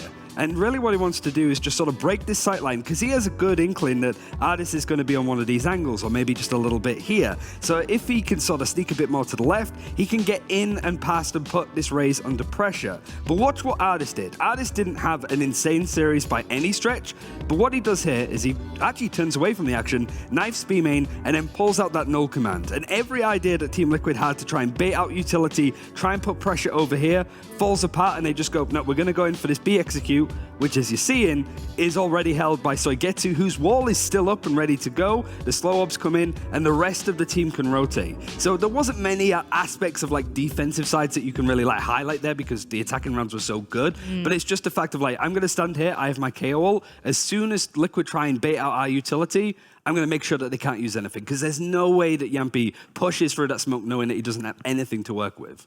On to then our next map. Will it be our last one and end us with a pretty quick double 2-0 for the day or not? Icebox is up next, and that was a Liquid pick. What are we expecting here, Jess? We're expecting Liquid to put a map on the board. Is at the very least, if you want a competitive, playoffs match here, you want them to put their map pick on the board. I know there was a 2-0 in the first matchup. We had that go into, multiple OTs, so there was competitiveness there. This is an opportunity now for Team Liquid to sort of pick up the scraps and go, okay, map number 1, not good for us. I actually think Split isn't necessarily a bad map for them, so that actually might hurt them a little bit. And they'll come into this one going, this is our pick for a reason. And going through some of their Icebox stats and sort of just throwing it back and forth, and historically not the best map for them, but against this, against N3 champions that's already played today, they've shown some promise. So at least recency bias has me feeling that they've picked this for a reason, because recently it's been pretty good. Yeah, we have the agent select coming in. Liquid 3-0 this stage. Overall the year 3-5. Like, it's not been a good record up until now. And FPX only losing to Fnatic in week 1, and already a change. Angel, I think, was playing over on the Fade, now on the Sage. It's these small changes that make FPX really hard to anti-strat and prep against, but it seems to be just that one change. Xiao may have picked up the Fade, considering the pick there. Soulcast is staying on it himself over for Liquid, but ultimately a little bit of a change that's going to make it hard for Liquid to get a read here, I think. Yeah, and I like that as well. I mean, we had touted Xiao as like one of the best Fade players. We're like, we love what he's doing with it. We love his lineups, etc. I said pretty much day one, though, that I thought Fade players after a few weeks would become hyper predictable. You would be able to read them quite well after a while. So I actually give a nod to FPX to understanding and having the insight that, yeah, maybe we ourselves will become predictable. It's very easy to counter. And I think Team Liquid can think on their feet like that. So I like that. Big picture as well. Like, neither of these teams running that triple Sentinel comp that like T2 Fnatic play, but also Yampy played Chamber for the first time this stage on this map when they played up against Mech, and he performed really well. So the fact that he can maybe have that performance again, it would go a long way, and he's up against Ardis on that Chamber. I can't wait to do a head-to-head between these two because I think that is a formidable opponent. I actually think, I mean, okay, as someone who has loved watching Yumpy, op and snipe for many a years, that's something that you always dream of seeing him be at the peak. Yeah. But I also think it's an opportunity now for both of the teams to pull out the double op again, boys. I'm waiting for it. I love it. Look for it then. Maybe we'll get a map 3 in this one. That all comes down to Team Liquid if they can close out Icebox and take us to map 3 Haven, and that means it's time to toss it to our casters. Enjoy, Tom and Mitch. Thank you so much, Milosh. It's time to kick things off on Icebox, Tom. And look, we have had what I thought was going to be a very sad series after that first half on Split, but now I am excited to kick things over to Liquid's map choice. Yeah, I think this is a map that this season they've looked very, very strong on, so I'm not too worried for them. I will say, though, in comparison, FPX have only really lost it to Fnatic, who have also looked incredible on this map. So I do think that there's still a lot of opportunities. I think as well the fact that FPX always switch things up a little bit is going to completely change the style of play of how things actually work. The thing I'm most excited for, though, is definitely just going to be the most basic thing I can think of, which is Artist versus Yumpy playing on the chamber. Just two of the most aggressive and confident players I've ever seen play Valorant. It can only be fun. Yeah, absolutely. These head-to-head duels should be a treat for all of us watching as Team Liquid mount their attack here on Icebox. We're expecting to see a pretty good performance out of them. This is the map that they chose, and they had a damn good attack on a Split. All things considered, they should not have been able to get as much done there as they did. That first half was terrible. Now they're awake, and now they're on their map choice. They're on their comfort. They should be able to pick up some rounds this time around. Good start over on the FPX camp. No, this is exactly what I was waiting for going into this map. It's just these two players just aggressively running around, battling, and of course it's Solcast who takes the brunt of the first bullet. Let's see if Yumpy can, well, return serve, I guess. Now the wall is up over on the attacker side to get them across, so it's certainly going to limit the range on that headhunter for now. And they're unlikely to find anybody pushing through, but as the wall goes down, Yumpy takes his time to strike. Good damage onto the Sage, who will just heal up, and unfortunately Scream doesn't have that same luxury now that he's gone down. Yeah, it's already looking rough. In fact, Artist has already found his third kill of the round. Ace was stolen away by Saigetsu, but even still, 4 orbs already up towards the tour de force, and a fantastic start to the game for FPX. As said, like the first half of the last map, they absolutely dominated, but ultimately this is a map where this man has a lot more freedom. Like, I think the thing that I've enjoyed most about Artist, even going all the way back, is this man initially started off as basically a Jet 1 trick. Even when you look at him in G2, he picked up a lot of different agents. But now going into FPX, you get the best of both. And I think that's the best Artist you can have, because on certain maps, yeah, maybe you don't want him running around as a chamber. But on maps like this, you definitely do. It's definitely something to worry about when you see this guy unchained, able to just go and take those duels. But up against the likes of Team Liquid, I won't be worrying just yet. We know full well these guys are able to dish out some damage themselves, already shown with that opening duel going their way. Again, I find it hard to wrap my head around the advantage of taking that weapon over, like in this round, over the Headhunter. You get to keep the Headhunter bullets if you go down, but I think the idea might be that he can take that fight, TP out, and if he dies, then Dreamus, who hasn't invested into anything, or one of his teammates maybe, will pick this up and look to again use it. I think also it was orbs. I think just the fact that he can, if he gets 2 kills and dies, it's so much value for his team. Like the fact that he can play the Tour de Force in the next round because of how many kills he got. Okay, this is now starting to get very worrying. And this is also the detriment of having a couple of players playing those pistols, is that when things go badly, you're left in a very awkward position. How on earth is Yumpy just in behind them? It seems like information not really being spotted out at all, and Yumpy's already done so much in this round. Shao now tagged as well. What is going on, man? What is going on? They've got a Marshall and 3 kills from it. I'm at a complete loss. This guy's been able to just duel so many favorable fights. He's walked up behind someone to kill them with the classic. And now I think he might even get the last kill of the round. He's been hitting the shots. That's a missed opportunity. The drop down coming in, and well, I mean, I was kind of believing that's clean from Zipan. Good damage, but it doesn't matter. This is a round they should have won. They should have won convincingly. Instead, Team Liquid have come through not on a force buy, but on an eco with Yumpy Scout. Found themselves a round win. But this is sort of the other side of the coin. Like I mentioned this in the last map, the benefit if you go in with a couple of rifles and then some pistols is you can have those weapons juggling around. As long as you win the round and you keep the rifles, you then come into this round with a hugely bolstered investment. The detriment is if you then lose, you give those rifles over, well, and you lose the round in a round that you never really should be losing.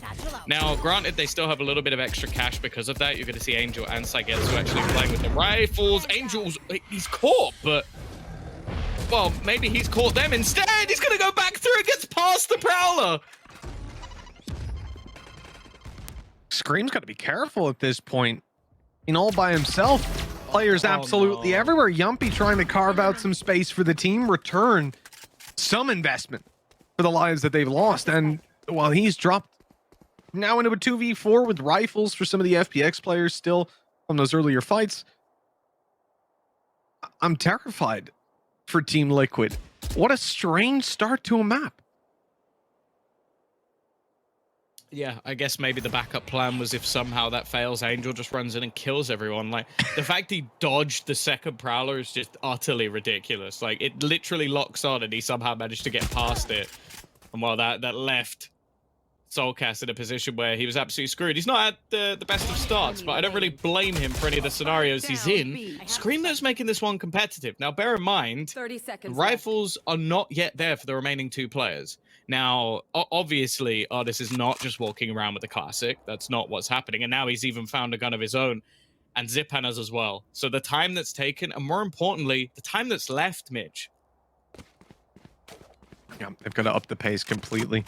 Scream's making a ton of noise, but luckily no one's around to stop him. And he can't afford to be stopped. That plant has to be stuck all the way, and that it shall be. One away from a showstopper. If he can isolate a kill, it could be huge. He spotted one. Now he spotted the other, I guess, but too late. Defuse coming through, and FPX. All right, back into it, Tom. I'm really at a loss here. This start to Icebox is something else. Yeah, I again, like, it's not normal that you're going to see a Sage playing the way that Angel is, and maybe that's part of their game plan, is that he is going to be an aggressive Sage, or a battle Sage, as we used to call it, but yeah, this was just ridiculous. The first one grabs him, he still gets the kill onto Navira, and then the second one, he manages to just dodge somehow, and you can just see Soulcast going like, it should have locked on, and just waving his hand around, like, yeah, and it's just Angel BS that just seems to come out of absolutely nowhere every once in a while. Unfortunately for Team Liquid, it's ruined what would have been an excellent start. Well, I mean, Tom, let's not count them out just yet. They've got the showstopper. They've got a few investments. And with the way things have been going, this could be a full eco from Team Liquid. I'd probably still be in the corner somehow. Things have been unbelievable. Artis in an aggressive spot. He can fall back from here. He's got Saigetsu baiting from, spraying from far away. Boombot going through, not going to find him, nor will the Prowler. This is dangerous. They cleared the same angle as well. I mean, I'm not sure what the point of that was.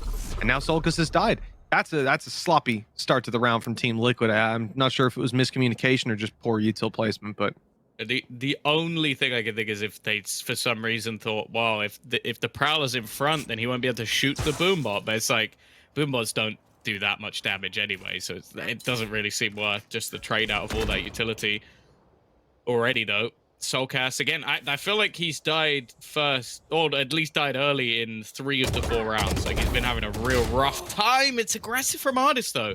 And actually, that's allowed for a couple of trade backs. You've still got Saigetsu here, who's always going to cause issues. Oh, he just about gets screamed, but it's too little too late. 30 seconds left. Shock dart through. It's hit. Second one firing in right after. It's canceled the plant at least. Bought some more time, but now the flank is underway, and he's actually managed to thread the needle. Down goes the spike, though. Zipan, no information, and he gets the kill! How has he managed that? He was looking away. 3-1 for FPX.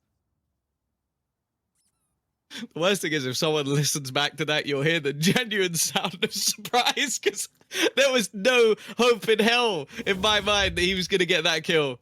Like, why would you look back to the exact same spot you just killed someone in and expect the second player to be there? Like, it's ridiculous. Man. Yuppie just gets executed. And well, again, you mentioned it. Like, you could never count Liquid out of those rounds. Unfortunately, with no conversion, now FPX do have that solid start. Now, there is still stuff in this round. There's a tour de force for Yumpy, which alone can be enough to cause issues.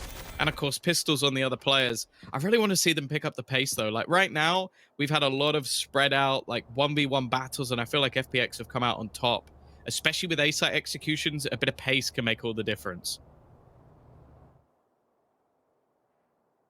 Just inches away from each other. Yumpy gets the shot off there as Shao was just about to take the drone out. The timing couldn't have been more perfect. Otherwise, you may have seen the swing from Shao, and a very unfortunate early duel for Team Liquid. They're going to look to move that tour de force a little bit around the map. Obviously, after it being spotted like that, you know they're not going to re-peek you. You've only got pistols, so no one's going to be pushing.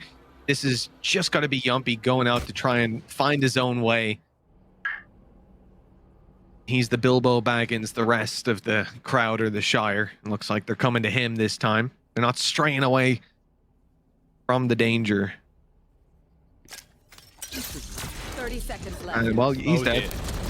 Oh, he's somehow he's managed not. to make it across. Artist, though, instead is still going to take a different player down, but I guess you'd rather have Yumpy, although right now his tour de force is completely unavailable. They've nulled him completely, but luckily you've still got Navira. They need to get on for this plant, but DreamHack has found another. Again, ever so dangerous with these pistols. Into a 2v2 we go. Huge. Absolutely huge. That kill for Navera. Up in the space, got them the altars to drop to try and grab a kill, but Navera's able to shut it. And so Angel, 1 versus 2. No shields on his opponents. But these fights are anything but easy. He's about to go to 50 HP, then he just needs a body tag from his opponent. There we go. No! DreamHack hits him in the head. I thought because he dropped the Viper's Pit, that would have been it done. He needed 2 to the body.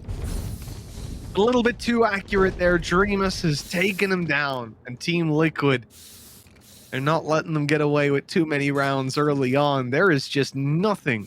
No such thing as a free round in this game. It's so far in this series, Liquid have won 4 rounds in the first half. None of them have been with a bye. Like, it's so absurd that they just seem to be on a completely different level the second the pistols are in hand. Like, it's not even like the tour de force really did anything on their side. It was just these pistol plays. It was this swarm of players pushing in onto the site together, and that's sort of what I want to see in some of these bye rounds. Maybe they just don't want to take the same level of risk when they have guns in their hand, but I feel like there would be so much success if they did. You might be right, Tom. You might be. Everybody tucked in right now. The clock's gonna run right the way down as Team Liquid look everywhere for an opening. It's not even necessarily, I mean, they're seeing a lot of openings, but they're worried that those are false openings. So there's a player waiting around every corner to take your head clean off, and when Yumpy finally tries to take one of them down, he gets caught. Now the tour de force reveals itself, and it's dropping Solkas, delaying the ideal push of what they wanted. The Team Liquid still managed to make their way into this A site. Spike on a long rotation, but with the retake in play, they should still be able to get it down. Yeah, the main worry with that is the Hunter's Fury. Like, you might just be willing to blast it into this round just because of their ability to get yourself closer into the retake. Like, I'm looking at the position that Xiao's currently looking to play from. I almost think he might just be trying to deny, and yeah, just trying to make sure that they can't get that plant any sooner. In fact, he's going to kill the planter. They combined it with a snake bite, and now they can actually get that space to almost come back in. They've got a res if they need it, but Saigetsu will eventually fall. They're trying to bait them in on the other side, but the fact is they're running out of time. Somebody needs to make a move. Spike. Well, at least the spike gets planted. But look at that. There's just nowhere for Scream to go. Can't cross back, can't stay there, and DreamHack has to do it all again.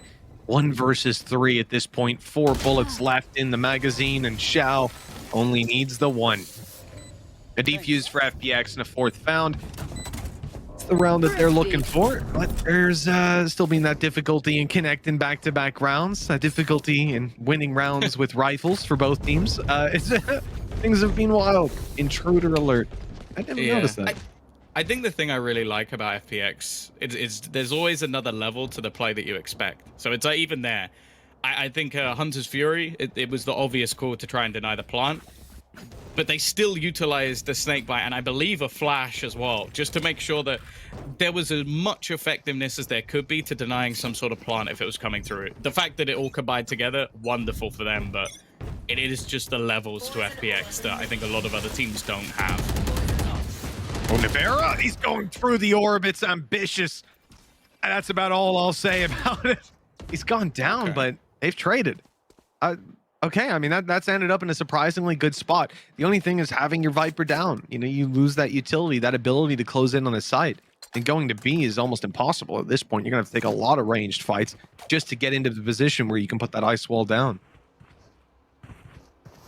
It does seem, though, at the moment that on the other side of things, they're almost willing to give that up. So there might be a very real possibility of crossing over. Now, taking the orb would get Nightfall online if they desired it, but it seems like almost staying anonymous is far more important to the side of Liquid. Already, the Haunt going to be thrown out to try and find some information. The wall attempted to be broken, but they planted a little bit deeper. There is going to be a fragment there, Mitch, but it will only do damage. No kill.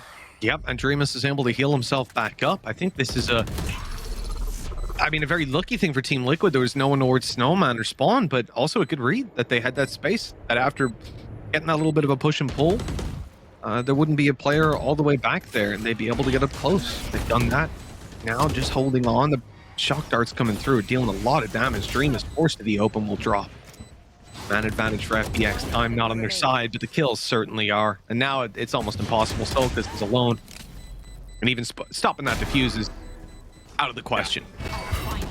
Yeah, he can look to make it costly. The thing is going down is actually probably the better decision, just because you want to make sure that you have enough credits to actually buy into the next round. But yeah, 5-2 now on this defensive side for FPX. Okay, there's definitely been some opportunities here and there on the side of Liquid, but ultimately it's stabilized on the other side. You've got a decent amount of finances available as well. You've got the operator in for Artist, which him having that every single round is going to completely change the map. We've already seen how aggressive he's been without it and with the Tour de Force.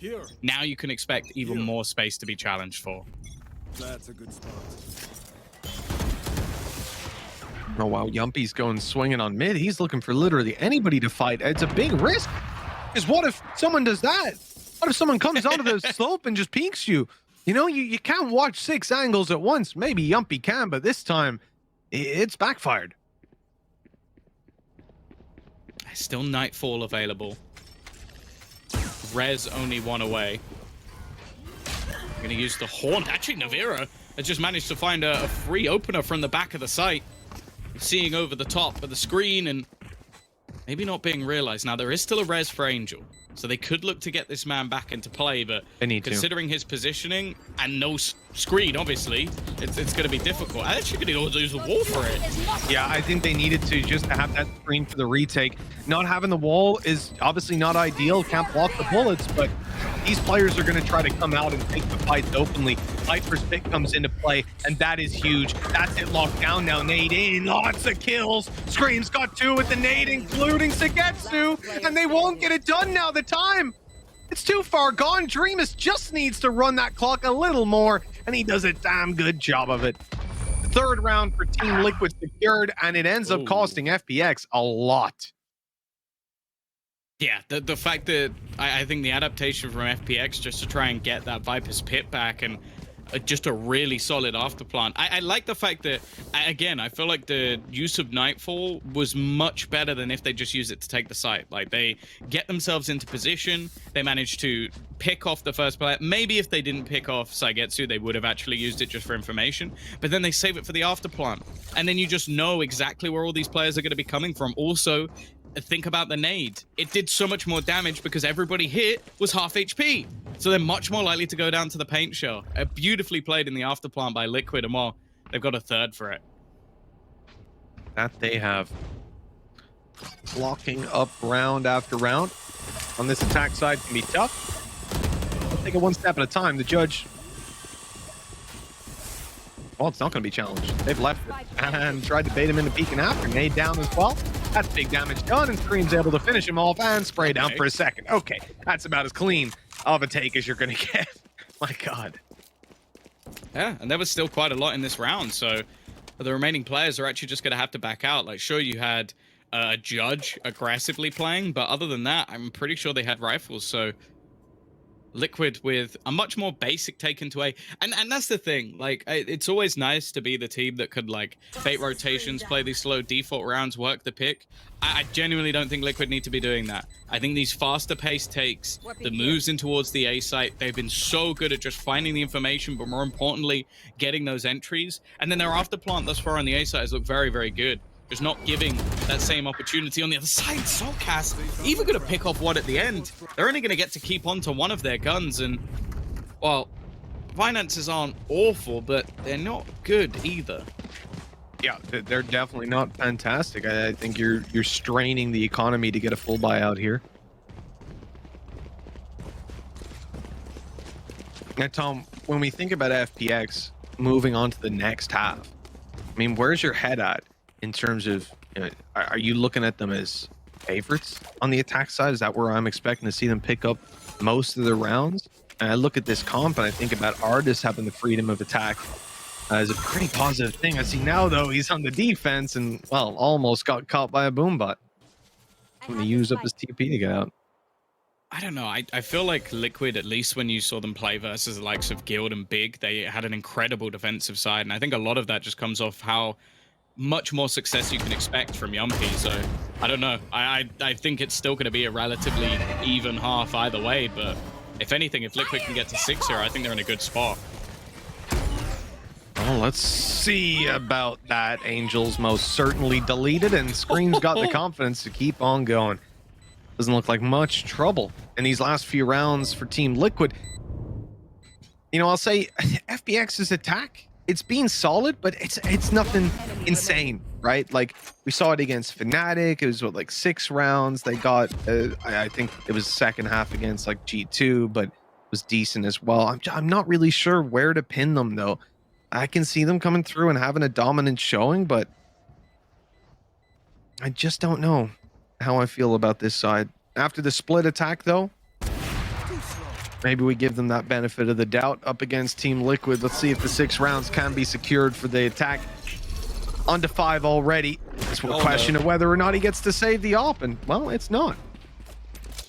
No, they've done very well to just clear out weapons at the end of these last few rounds, making sure that financially it's going to be a little bit more awkward.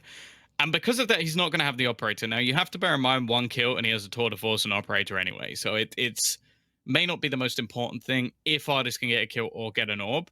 The thing is, though, again, Liquid have done a lot of default rounds just to try and deny any map control and make it a lot more difficult for players to get aggressive. They've also managed to do very well catching off any of these sort of cheeky plays. Other than the one round where Angel like pushed all the way deep into B, I can't really think of much where FPX have like got away with an awful lot. A lot of the time it's been stellar holds in the late round. And as said, like going into the second half, I think that's where almost the freedom of Yumpy, it really comes true, because it's like playing this attack side operator, you're very reliant on somebody over peaking, somebody getting aggressive. And I think Artis has had his number throughout this game so far. I would not be surprised if going into the defense that switches. And you do have to bear in mind, FPX don't have what I would consider a space taker. Like, you've got Scream on Liquid side. He's going to be blast packing into the site, taking elevated jewels, and basically pressuring you at high pace. There's not really anyone on the other side that can do that. Maybe Zipan like might be the only argument with like pop flashing in, but it's not to the same degree as a Jet can. And we all know that when it comes to Chamber, it can be a lot tougher on that attack. Can someone get this? Yeah, definitely. I feel like someone like Artis will make use of it, though. This guy is so aggressive intrinsically, and he's had a good half so far. That was dangerous. Zipan in trouble. Nade on the way. It's not going to catch him, but it will keep him back. And that's what Team Liquid are counting on as they close in the distance towards the site and look for this plant.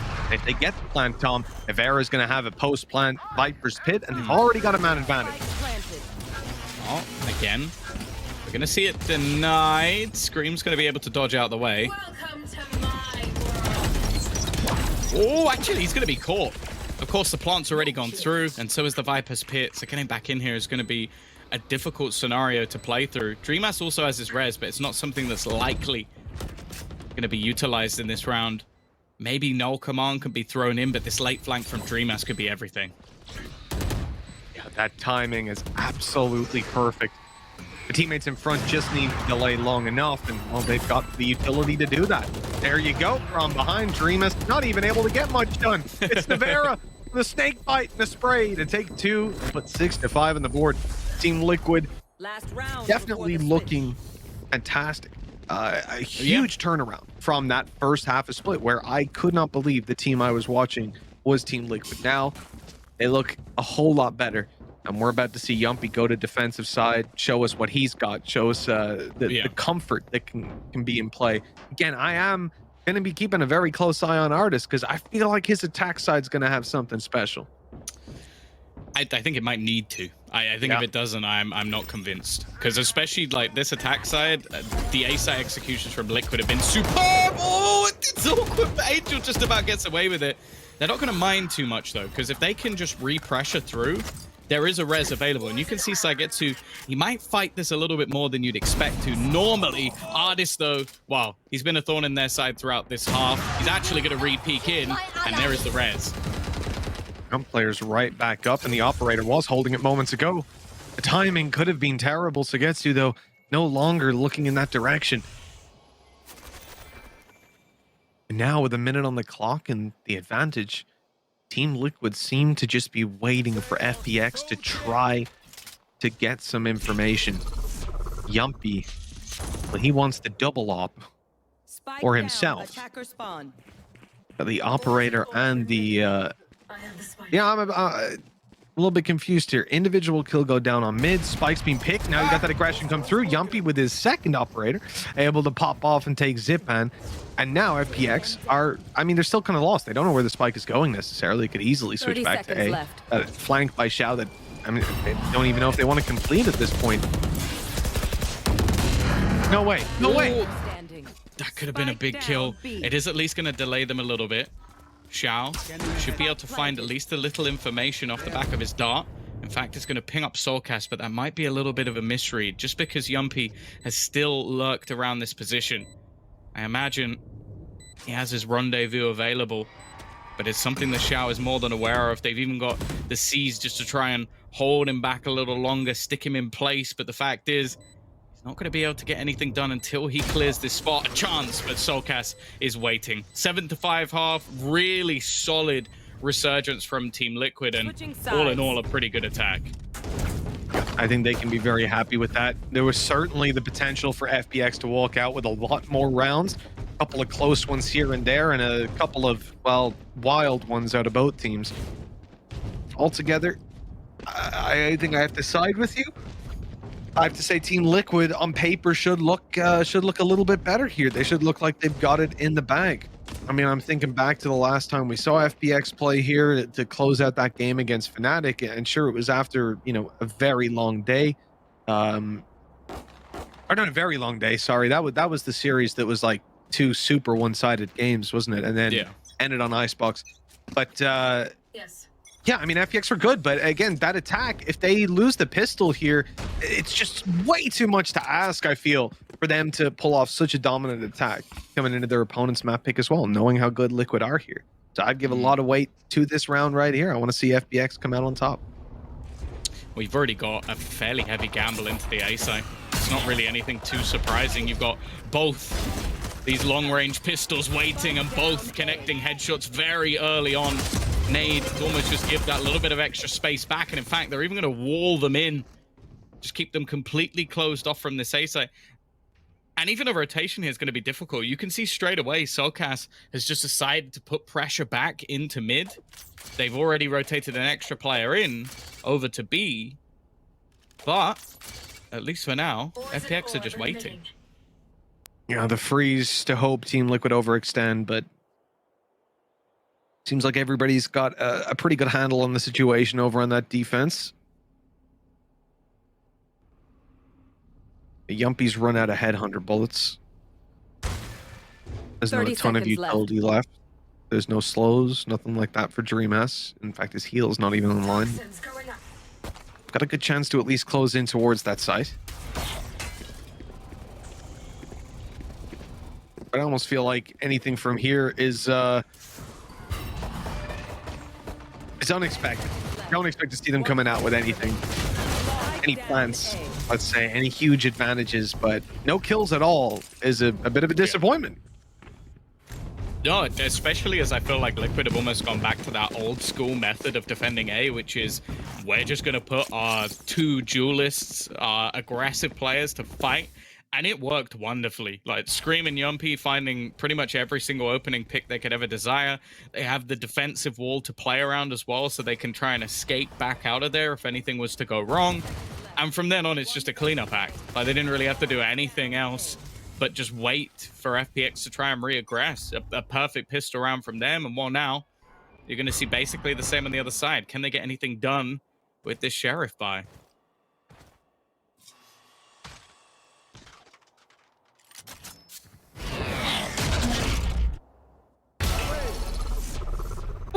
I can't believe this guy with a Marshall in his hand. He is just scary.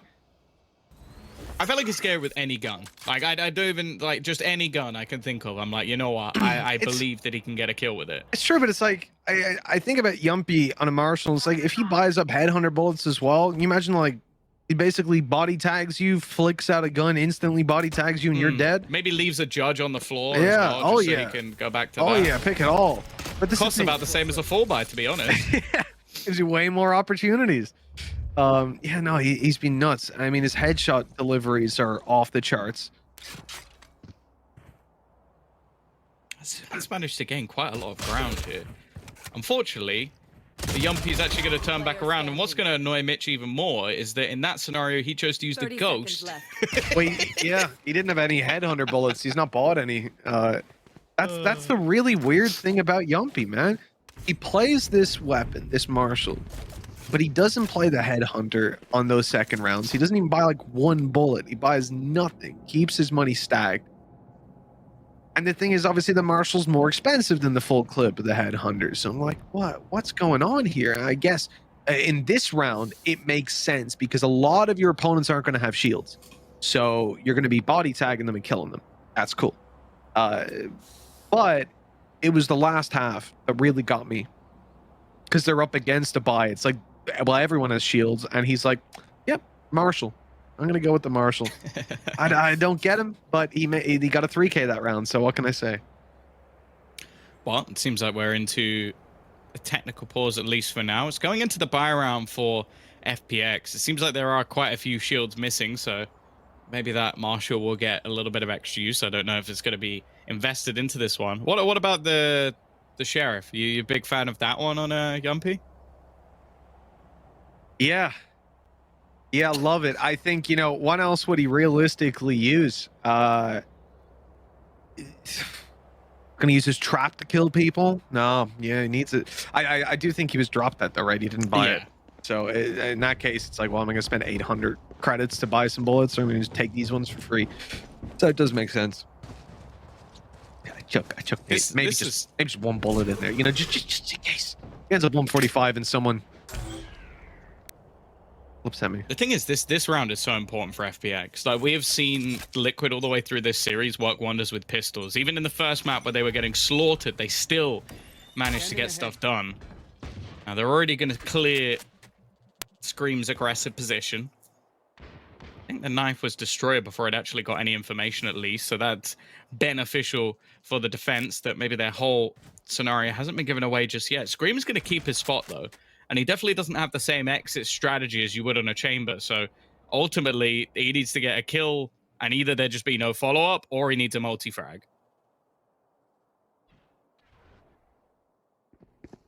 Heavy rotation to this A side. Team Liquid certainly seemed to have the read, and now they're trying to confirm it. Oh, two players shot at it, but it was so far away. that was put out from the very back of the A side as well, so it literally disappeared at just that moment, but it got them the information still that there were players outside A. But Tom, here's the thing. Team Liquid are like, there's some guys outside A, we spotted them, but now they find out, well, there's some guys outside B too. He has made it. He has made it. Yes. That's ridiculous. Scream managing to get all the way back into the site. Barely took any damage. Now you are going to have the afterplant coming through. I don't think there's much that could stop it. The C's actually not going to go over the top of the walls, so it won't hold anybody in place, at least for the moment. But now it comes down to damage. Winning this is still going to be incredibly difficult for Team Liquid, but there are still 5 players on their side. They've still got the numbers to work with. Diving in towards yellow now. And, well, FPX are there to greet them. The wall up. This is going to get them over to start diffusing that, and they've got to break it halfway already. Here comes the big swing. The spray is good for Sagetsu, and he'll find all 3 to close this one out, saving the day for FPX, and just in time as well. They needed this round. They can't let Team Liquid just run away with it. Tom, it ain't that easy. Not one and done. No. Team Liquid are right back into their old ways. They've got rifles to play with immediately. Yeah, I guess the only real benefit is the fact that Ardis is going to go straight in with the tour de force, so that's something that will at least help the economy a little bit, because otherwise they were screwed. Like, they would have had a weaker purchase no matter what, because of how many players were dropped off the bonus. That's what you have to bear in mind. That was mostly SMGs. In fact, I think it was 3 Spectres and 2 pistols, so there was barely anything invested. Now you have a proper full buy coming in, 1 away from a showstopper, another couple of ults not too far off either. So even the next round might be tough if FPX win it. So I think there's going to be no break for them for a little while. And I think winning this one clean is probably the most important thing. Well, it has to be. Team Liquid, the aggression that we saw early, the sneak up towards A, it results in a very quick rotation, a severe rotation rather. They're playing completely outside of the A side. They looked like they were ready for B, but now they're coming back again. It seems like they're starting to read this as an A play. No, getting the wall in position. But Tom, I mean, it couldn't be at a worse time. They're missing the drone and the noise being made towards B main. These players now crossing out. Tom, that's the defensive side orb that's blocking the trap. 30 seconds left.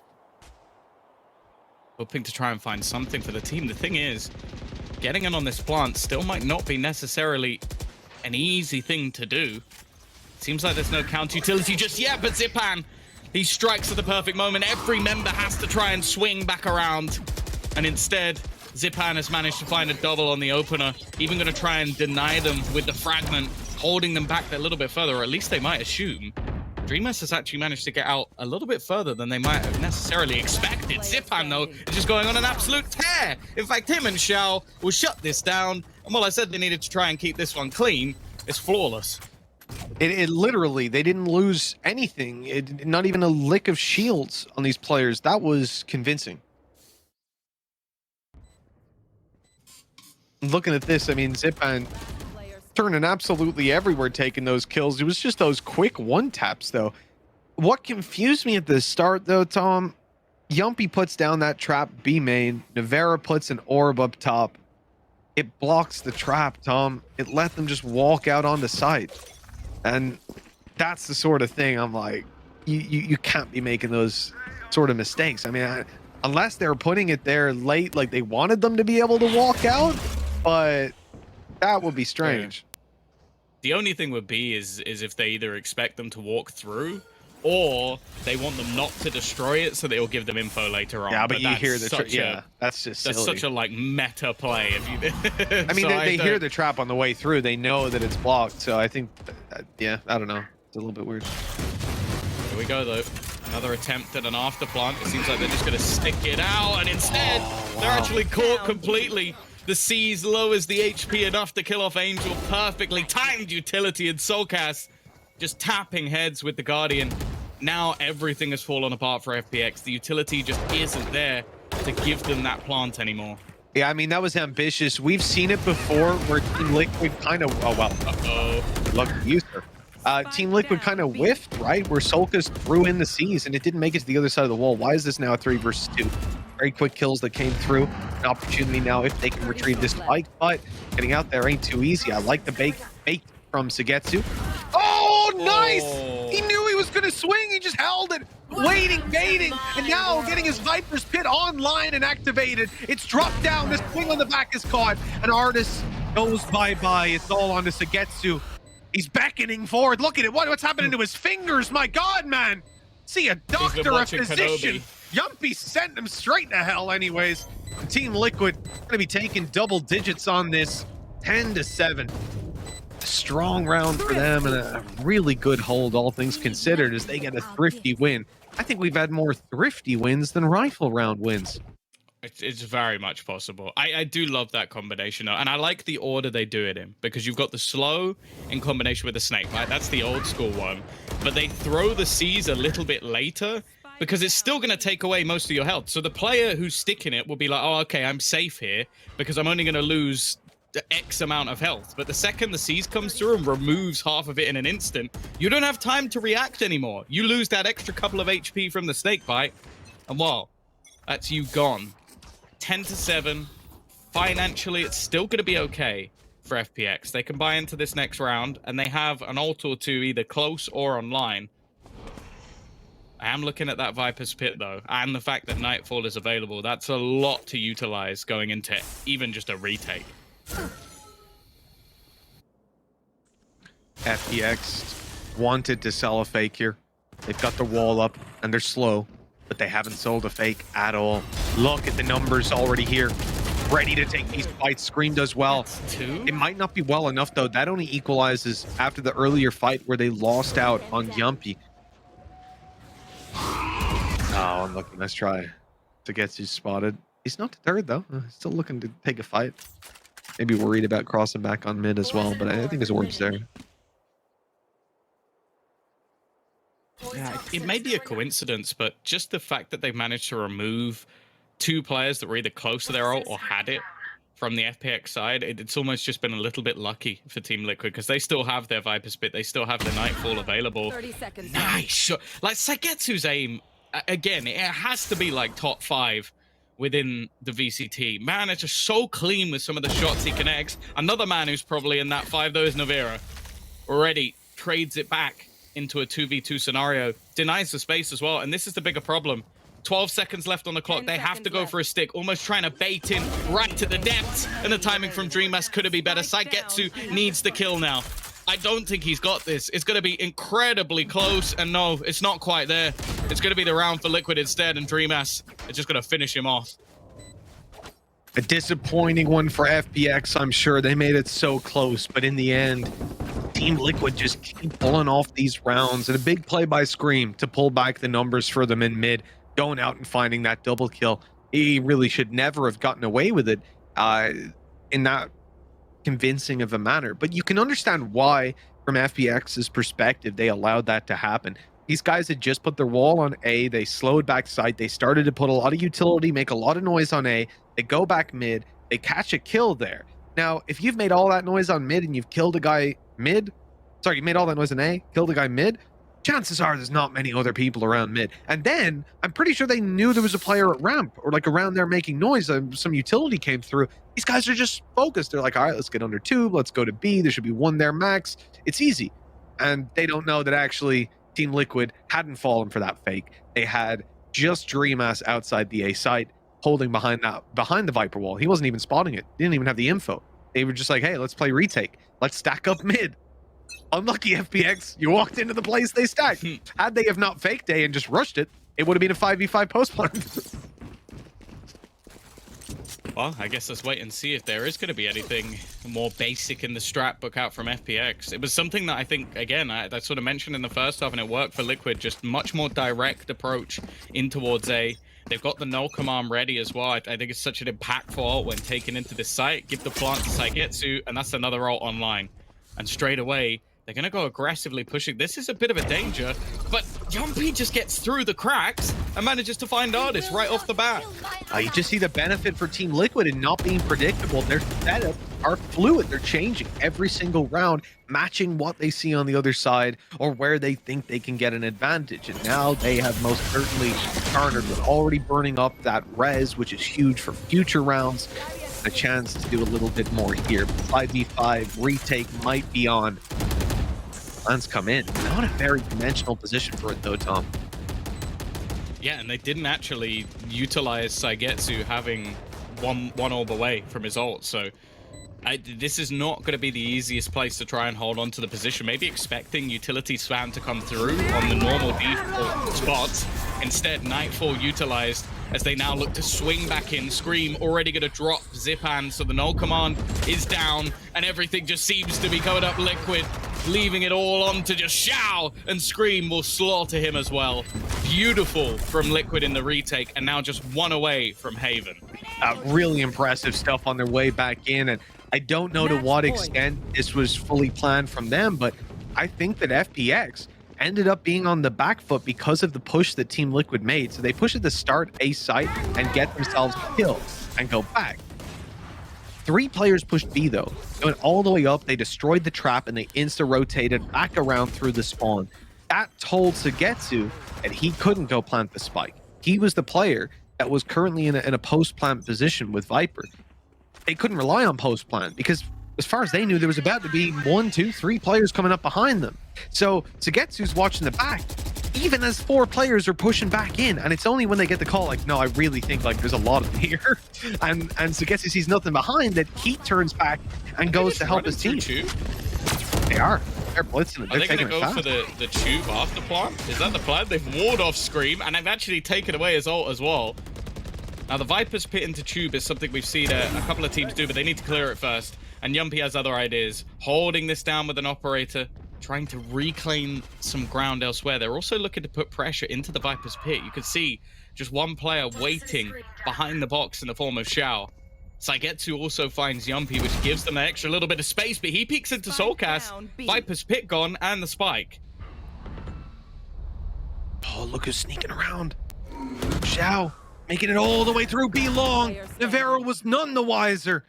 And with Solkas falling, the round seems to be in their hands. Plans coming through as we speak. Scream is left alone. 12-7.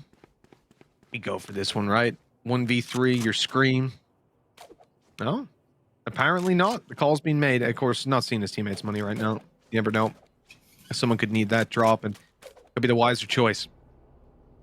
Yeah, I think they've been going quite heavy into the operator in a lot of rounds, which obviously makes a lot of sense, but it also takes its toll in terms of the finances, and I guess for Scream this time, not really going to be worth it. They obviously get a few extra credits, and that'll be enough to drop a gun over, maybe invest into some extra utility, and with full shields as well, that's something he doesn't want to have to rebuy into the next round. But yeah, FPX, they've got themselves a lifeline here, and I like the change of pace, the take in towards tube. I think the plan again did revolve around Viper's pit, but it just never really came into fruition. But luckily you had Saigetsu finding a couple of kills, and then just Xiao. It may have only been like a single kill, but he couldn't have got the timing better. Like genuinely, Navira's got to be infuriated because he was waiting there the entire time. And it's massive, the fact that it's Navara, the fact that you take down the Viper's pit. It opens up a lot more space for your team to feel that little bit more comfortable in making the push and committing to it. And obviously makes it so much harder for your opponents to even contemplate getting into that retake. Team Liquid spraying away on mid right away. Boombot coming through, and they've lost Yumpy. That's not a peak I thought would go FPX's way. And they're even rushing in. This wall has gotten in just in time. It's exactly the same as last round. We're trying to garner this space, however, they might not be expecting Navira to be here so soon. Already swinging in for a double, turning the round back into an even playing field. And again, leaving them somewhat isolated. They've also caught out Xiao, and now you just have Saigetsu, the lone player within the tube, trying to defend the spike. Artis now having to try and drag this back from the depths. A small chance to turn it, but it isn't going to be happening. It will be the victory for Team Liquid and a third map confirmed. Well, I'll say they've certainly earned it at this point, Tom. It's been a good fight from Team Liquid the whole way through, from the second half of map 1 to now. Maybe not from the first half. That was a little shaky, but I'm glad they found themselves, because this was a much better face, and really a day for Scream as well. He has been popping off both maps so far, so excited to see what he's got in store for us coming up to the third and bringing it all the way. Well, either way, again, it's going to go back to the analysts. Both teams have actually managed to take their map, and I'm interested to see where Ryan and Jess, and of course the mastermind Milos, thinks this is going to be going. The comeback happens, and Team Liquid on Icebox actually get pretty far in.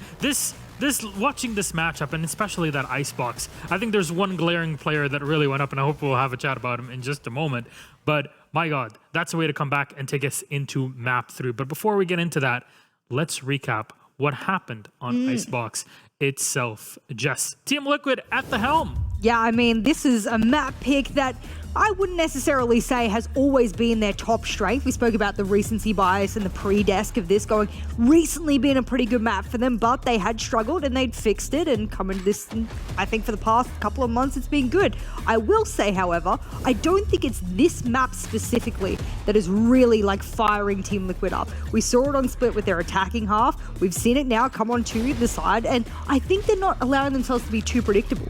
Wasn't it you on the pre-desk that said FPX, they're loving, they're thriving off that kind of, being able to counter their opponent? Yeah. I think Team Liquid is playing them like it's just chess. It's FPS chess for them, and like, we'll move this, but you don't know. Never let them know your next move, Ryan. I think never let them know. That's kind of what I felt with like the KO and the Sova. It just felt that like Zipan and Xiao had so little information to work with overall, right? That you have stuff like the Owl Drone, and I think early on FPX were looking the better team in the first 5 or 6 rounds, and I really do think that they had a good plan to shut down how the Fade utility was used, either playing really close on B main, making sure that they can't clear it with that utility. But as we got into the second half, it really felt like that Fade was a lot of the difference, right? The utility that was coming out, and FPX just refused to go on the A site. We're trying to like go through B main, try and rotate. I think they tried to big brain themselves a bit too much, that it's not really a map that you can do that on with Icebox. It's kind of like you have to go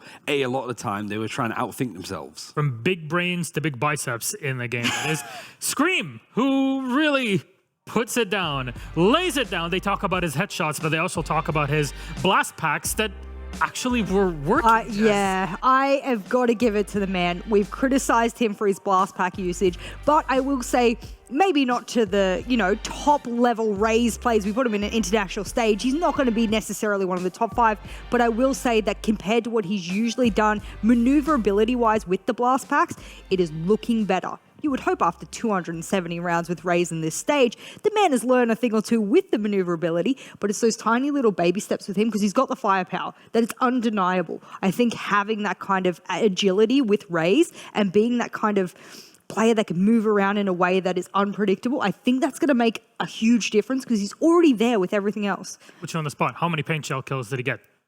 This game or this one? This whole one. 4? 4? I know he got 2. I know he got a double kill on Split. 1 round. He also did it on Icebox as well. Like, okay, thank you. Again, it's like the bounce off of like Fade utility, getting those early decays in on just having a paint shell over on the plant. Like I think again, this sort of map left a lot to be desired from both teams, but I think stylistically, because they match up so well, it did kind of feel that they had to sort of outwit themselves, find space, not be obvious, which I think is something that Liquid are very good at, is just sort of playing high contact, starving FPX from information, and forcing players like Zipan and Xiao to peek to get info and just winning them in Angels. Like Liquid were just insane mechanically that every fight on the map they seem to be winning, other than Soigetsu, who was also insane. Ryan, question.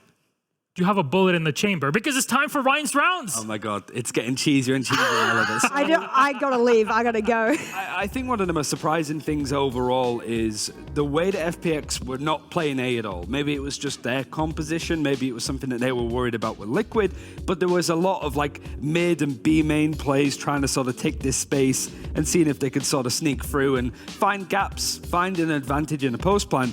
And I think this was one of the key reasons overall why they didn't want to go to the A site, and that's because Team Liquid's retakes are pretty scary. This is a 5v5 full post plan, so all 10 players are alive in the server, and you could sort of see that like FPX are in an awkward position.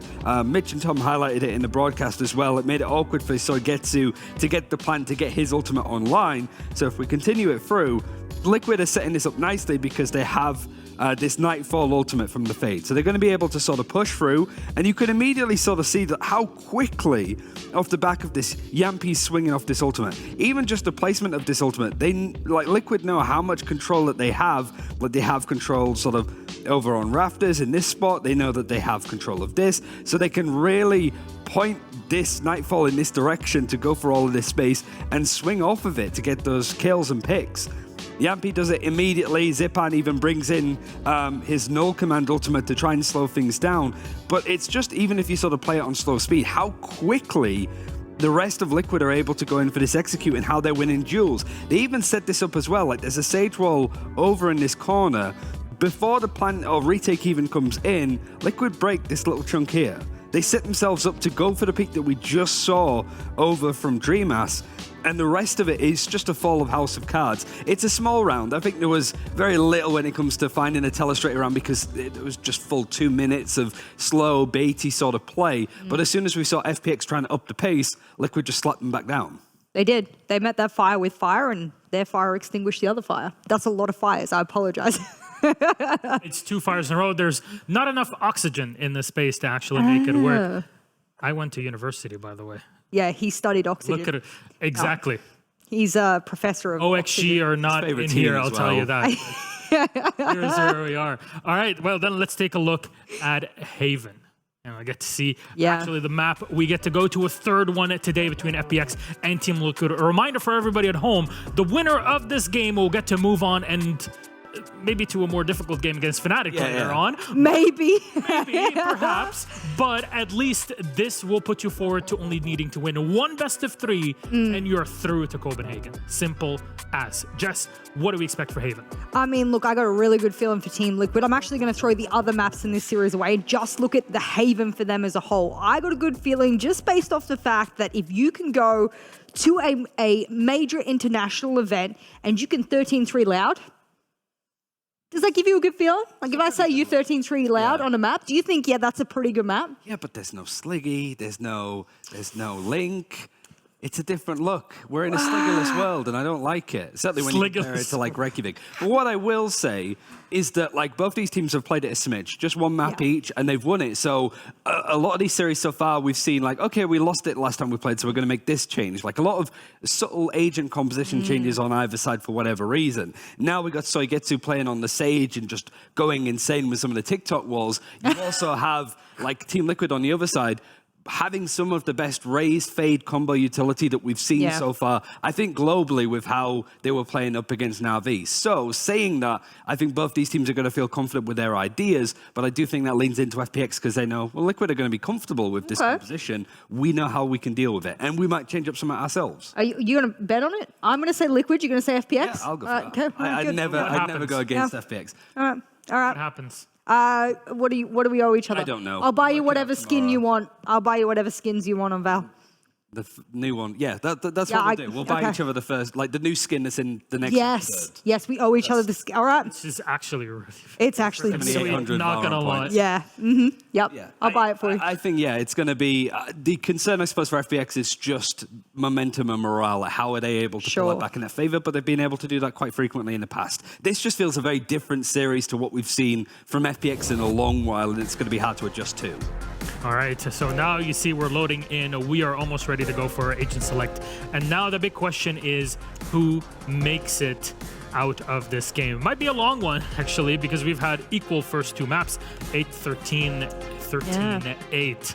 But will it be a one-person show here? Jess, please guide us through Agent Select. I mean, it might be a little bit of a story of the fades as well. You know, who's the better fade? Who's got the better lineups? Because I know we did a whole segment on Xiao's lineups. And in fact, we did a couple, I think it might have been on Ascent as well. We done maybe a couple on Haven. It might not have been FPX specifically, but I know Xiao loves his lineups. Yeah. And that's an opportunity for him to outdo the likes of Soulcast here. How many like C's nade combos are we going to see from both sides? Right. How many times did we see, and I know Team Liquid love like the whole Astra combo with the paint shells and everything like that. They love to combo things. So I do think there's a good possibility, which is probably how Scream is the #1 paint shells killer in all of EMEA at the moment. Yeah. I see the potential. And every one of those players is on agents. It's on the side of Team Liquid. This is why I'm going to win, and you're going to have to buy me the skins. That is very comfortable for them. I'd say the same. I think that, like, sure, you have Dream Master on the breach, which is very common, but I think that what Soigetsu was able to do with some of the ways that he's using walls to just sort of bait. I've protected this space, you can't get through it. But actually, there's a gap, and he's going to like peek through it and get a kill, and then get out. Like, I don't know if we'll see that kind of level, but I think now's a good chance to bring it out, because FPX need a little bit of a snap, I suppose. He's hoping. We're all hoping here, because Hoping. Yeah. Exactly, because there's a lot of people watching this and thinking, okay, a lot of people are Team Liquid fans, they want to move it through, but also we got the #1 from Stage 1 FPX playing. Right. So which one can make it through from this game? Thank you guys so much. Let's toss it back to our casters. Enjoy. Well, Tom, any hints for the people at home? Which one of these two teams can take it all the way and close it out here? I'm really stuck on that one.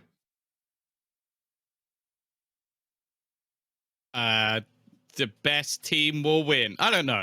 I think this is going to be a very close middle ground, in all honesty. Like, I think both teams have shown their sort of different styles. I will say I was a little bit worried about how Liquid kind of struggled a bit more versus Na'Vi, but I've sort of stated my opinion on Na'Vi as a team that very much could have made it through anyway. So I think that obviously the FPX's last performance was incredible. Like, you had Artis and Saigetsu like really popping off, but the fact is, I don't think you'll get away with anywhere near as much of the stuff they did versus a team like Liquid, rather than a team like OG London United. Like, I don't want to harp on a team that's already been eliminated, but they are a team that's already been eliminated.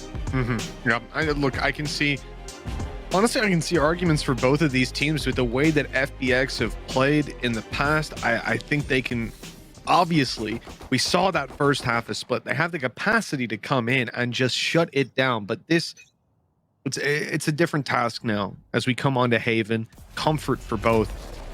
And we talked about the agent select over on the desk. Comfort picks, the value thereof it. Like Navera, he's trying to play around the smoke, catch the little angle. But FPX are not set on this. That's actually a fake on C. They want the aggression on A so they can come and punish it with Artis. He's trying to catch the angle here with the Headhunter. I don't think they quite realize how many players are on the other side, though. This is in a little bit of trouble. He's going to be caught out already. But in the meantime, they're going to go wrapping back in. Nice shot from Navira. A man always happy to hold before escaping with his rendezvous. You'll see that throughout this game with the operator. He escapes at the very last second. Nonetheless, it is going to be an after plant, but a very difficult one to win.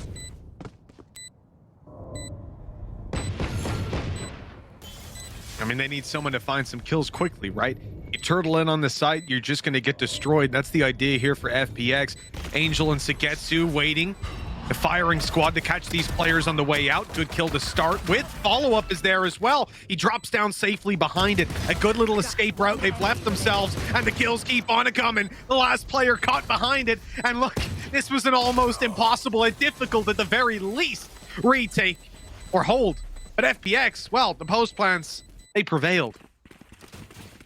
Well, yeah, I think it almost got made worse by the fact that there was a kill in the mix of there that went in the favor of Liquid, but no. It's just that dirty little crossfire. The worst thing is they even had the information of exactly where the player on top of the wall was, but there was absolutely nothing they could do about it. Just seemingly clearing that angle off the one-way was just an impossibility. And yeah, FPX, they get off to a flying start, and not only by winning the pistol, but winning a pistol they definitely shouldn't have won.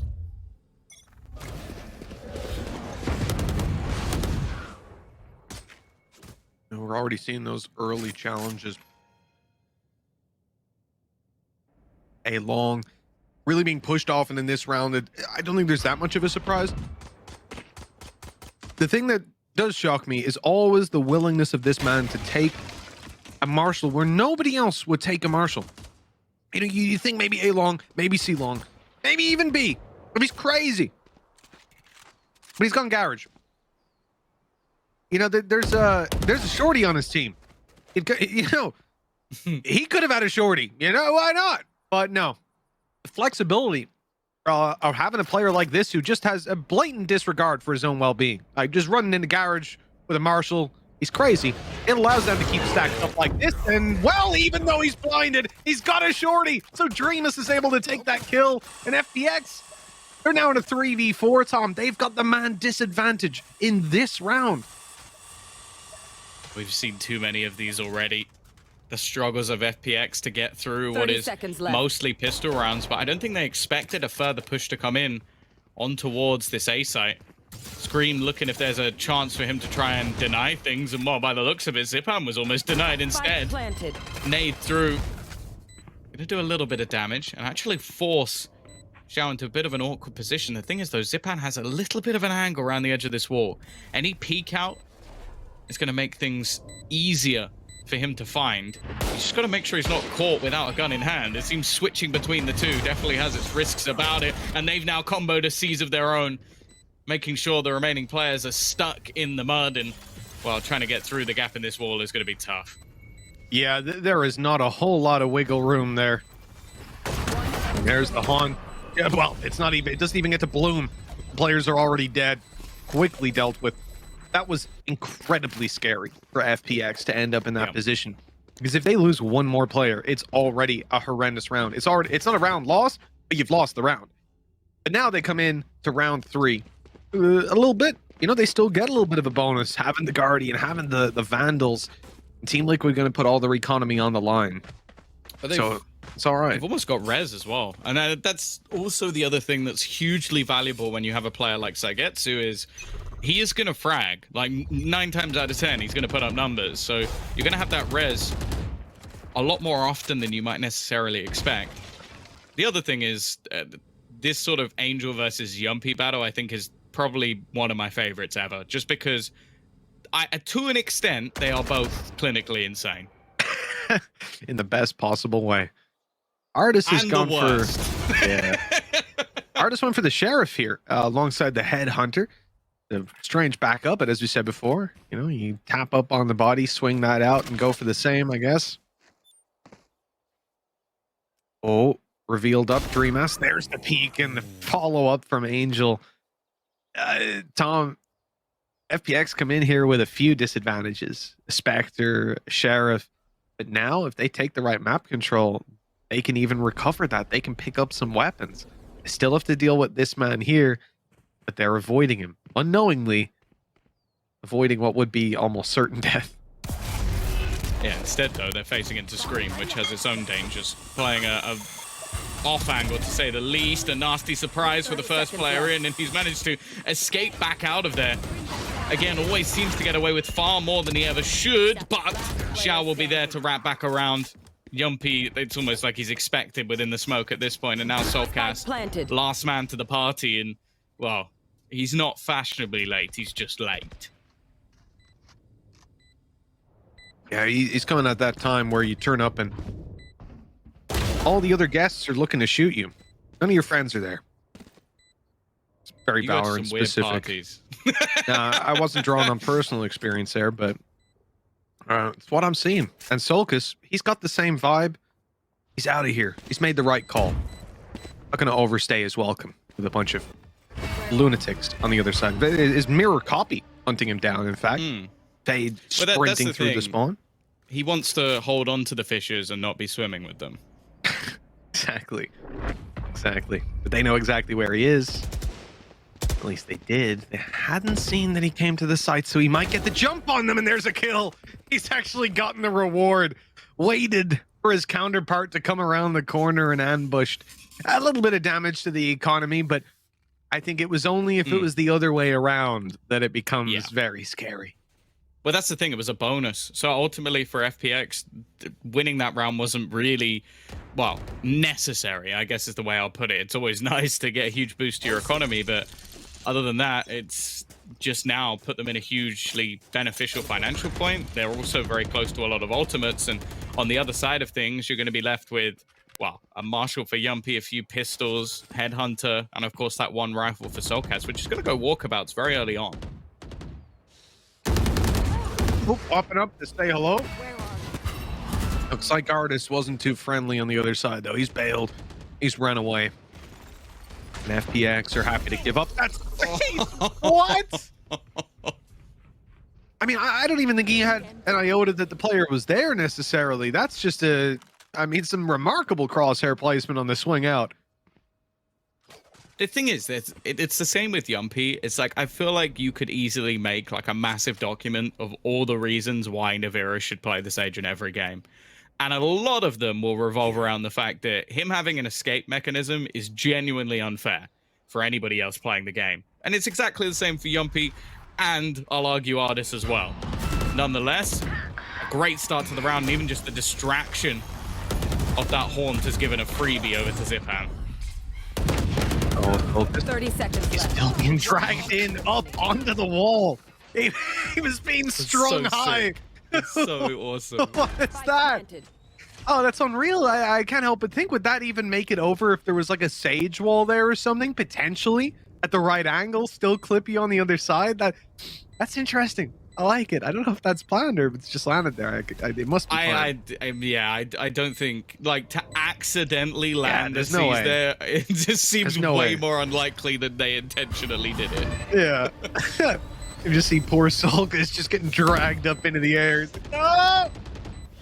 Oh, wow. That's the thing I've loved about watching different players like find ways to use the Cs. It's like the sort of accidental one that was happening on Split, where people could pull people up into the ceiling. It's just like, it's such a cool piece of kit that people have found like really dirty ways to utilize. And I feel like FPX are definitely one of the leaders in my mind of when it comes to Fade. Like, I'll quote it every time, but their Ascent A-site execution is just nasty. Like, and it took like genuine like Fade counters from other teams just to be able to beat it. And in fact, like, we even saw G2 when they pulled it out, just rinse and repeat the same strategy again, because a lot of teams couldn't Dude, he's beat actually, it. hold on. He was so like, I was joking saying he's being pulled up because I thought No, it would, was. I thought it would still only apply like a horizontal vector. You know what I mean? I didn't think it would physically be able to drag you up, but yeah, he was like floating in the air, like unable to, because your accuracy is gone then as well.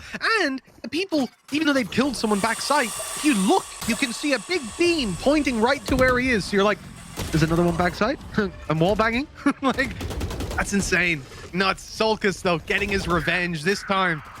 They're not managing to make him levitate in quite the same way. And his feet planted on the ground, able to find a kill. It is traded back. This B site's become a battleground very early on in the round, like FPX. They're not committing yet. They've got a trap C long. They're watching A long. This is still slow play. And I think they'll be pretty happy with that skirmish 1-to-1 trading. Well, especially with Rez. Like, if they settle back into a push onto B, okay, that's the player back. But more importantly, they can still take risks going into this 4v4 and have a player coming back from the fray, which, if anything, will be more beneficial.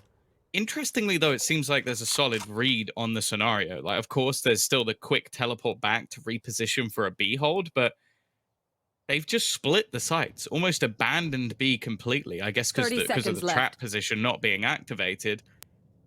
And while FPX, whichever way they go, they're going to push into a pretty nasty setup.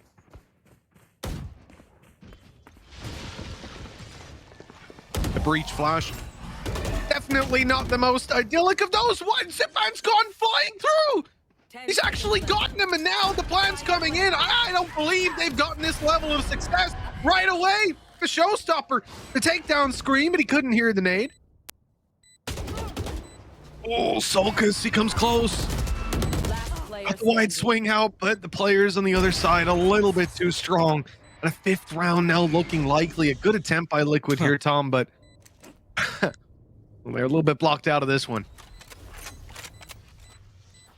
Yeah, almost hoping just to try and get someone on the exit.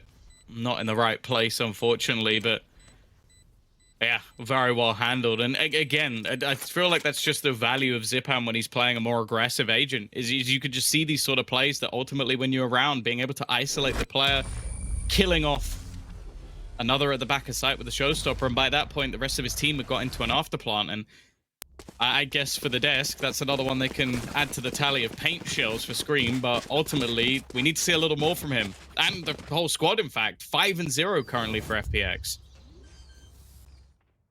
10 seconds left. Spike planted. So, I'm not sure. On his way through, did Zipan get past the flash? Or was he blind when he came around that corner and then like he would have had to path in the air blind, land and instantly shoot him? I feel like he must have made it past the flash, right? Which is insane, because that then puts it like if you flashed that 0.2 seconds later, you would have Zipan just flying through the air blind, landing in the middle of the open like, I'm gonna shoot it like this direction at random. Like he would be dead. Shall, left or right? Left or right? Whoever's dead, just call it right. Fire. Yeah, that was something. A couple of unfortunate timings on that. A few close affairs. Solkus on the wide swing out, just can't quite get that kill on long. So many things that could have stalled that round out completely for FPX, but even still, that momentum keeps on driving and the attack build up round after round.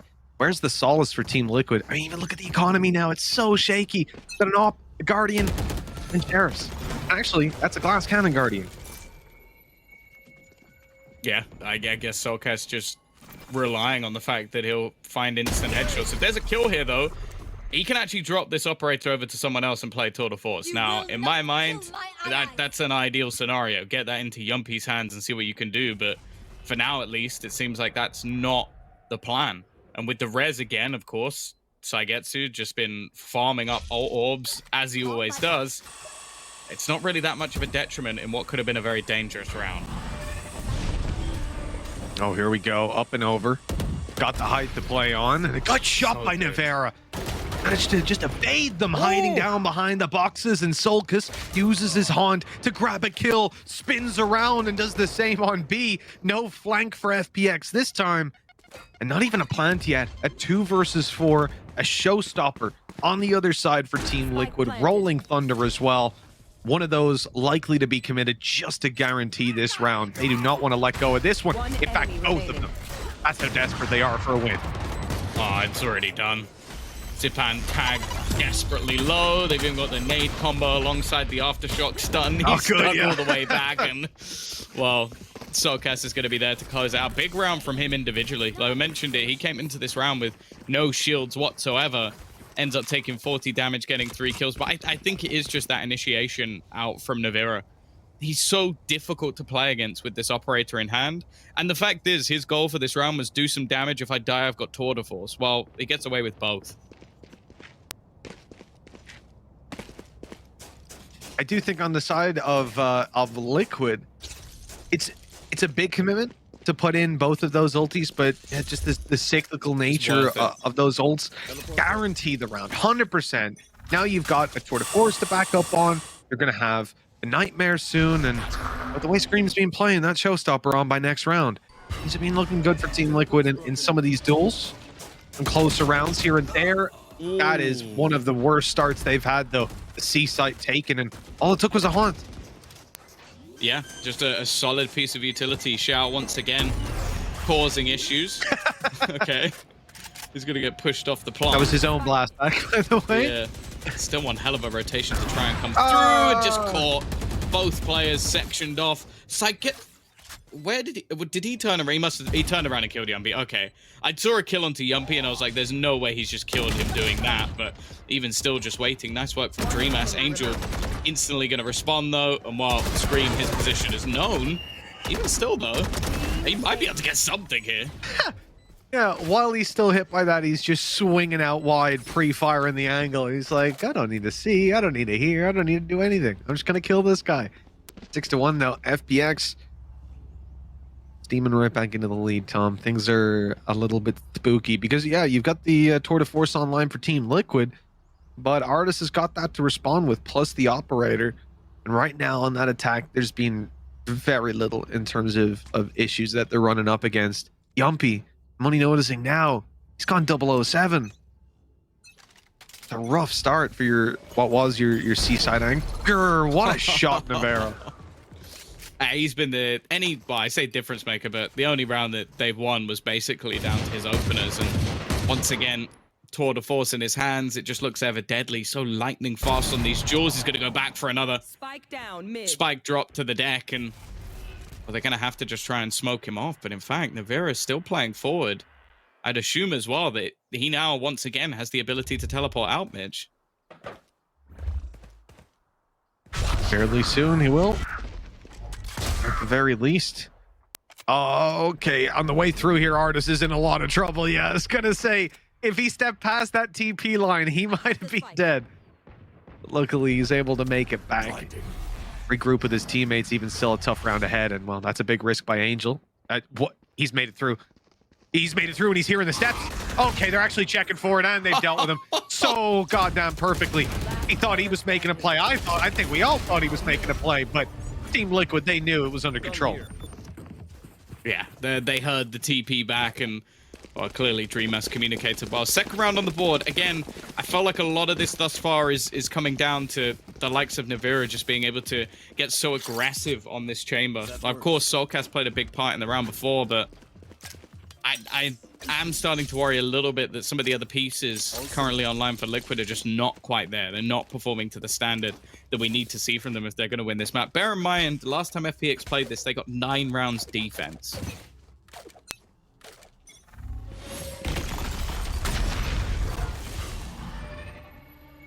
I mean, it's now or never. That's it for Team Liquid. They've had these openings. Nice. They've looked great, but it's been Navarro alone again and again, able to find kill after kill. This time he's got backup. Both of them make it out by B3. I mean, tossing this one away would be tough. We've got Navarro on the operator just zoned in. And soon enough, he's going to have his teleport back online to come out of heaven in towards spawn. In fact, he's already got it up. Yeah, I feel like at the moment there needs to be more coming out of the likes of Xiao just with the Prowlers, because he's playing these same aggressive angles so regularly, but ultimately there's been nothing to force him off. Now, unfortunately, you've only got the single flash available from Angel, so I don't think you can be committing that just on an angle and hoping that Navarro is there. But right now, you're just giving this man 1v1 duels over and over again. And eventually, the rest of the team of Liquid are just starting to take liberties. 30 seconds FPX left. haven't been able to deny this man. And, well, the rest of the team are also thriving because of it. Enemy down. Oh, the last man standing will try to do something. Even just get those ult orbs farmed on up. The wall off. He's wise. Oh, I thought he was going to just tank it, but Yeah, a nade pulled him off. Okay. that's a man who believes he can win, Mitch. It absolutely is, yeah. Well, fair play. Yeah, The only downside is now no logically- res. yeah, logically you'd want to try and get the res, but I guess maybe didn't believe the other players were anywhere near as close as they were. Still, though, you've got Tour de Force, you've got Nightfall, you've got a res and a showstopper very, very close. This may not be a round that's good for FPX financially, but I can definitely understand a little bit more investment into a round like this, because it's one they could definitely win. Yeah, it's worth that little bit to just boost your chances up. Like 800% odds. You gotta take it. And we know that these guys, Immortal or higher, they've got the aim. They've got the skills. As they're looking towards the A site, they've got a lot of players to take down, because Team Liquid have heard them coming. They've rotated everybody in. 4 on the site, ready to stop this. Paranoia is on point. That slows down the long push, allows more of them to filter through. In fact, the entirety of Team Liquid has now joined the A site. This is not Haven. It's not a big map. Hasn't got 3 options to go to. It's just one little battleground, and well, we have come to a little bit of a stalemate. The spike's down in the open, and FPX have practically no chance of taking this across the line.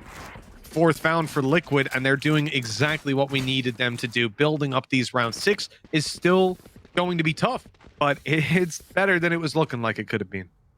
Well, yeah, no, this is similarly to what we saw on the last map. A very strong start for FPX, get things rolling. It takes a bit of time for Liquid to, well, not only get the operator in Navira's hands in this case, but also just get some of the other players online, some of the rotations correct, and even just the reads. And now they're looking like a formidable force. Now, this could still very much end as an 8-4. Don't get me wrong. That wasn't a purchase. There's now some decent ultimates available for them to try and buy into this next round.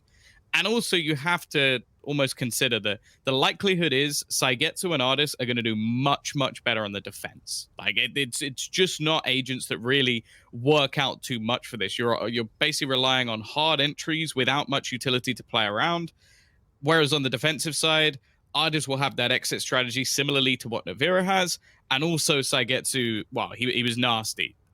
Again, there's still the caveat that was versus London United, and I don't think they have firstly the same firepower, but also the same adaptation that Liquid have shown. But nonetheless, I think Liquid are definitely going to want to try and grind out these last couple of rounds if they're going to at least stand a chance in this series, because the last few rounds have looked great, but it's not a sprint. They need to basically go the distance. Yeah, that's the thing. You can have a good max speed, but at the end of the day, if you can't keep it up, doesn't matter. And Team Liquid, sure, they've looked good last couple of rounds. Got to keep it going all the way. Aggressive push down on long. How low Navira able to catch that? Doesn't even have the TP to back up on.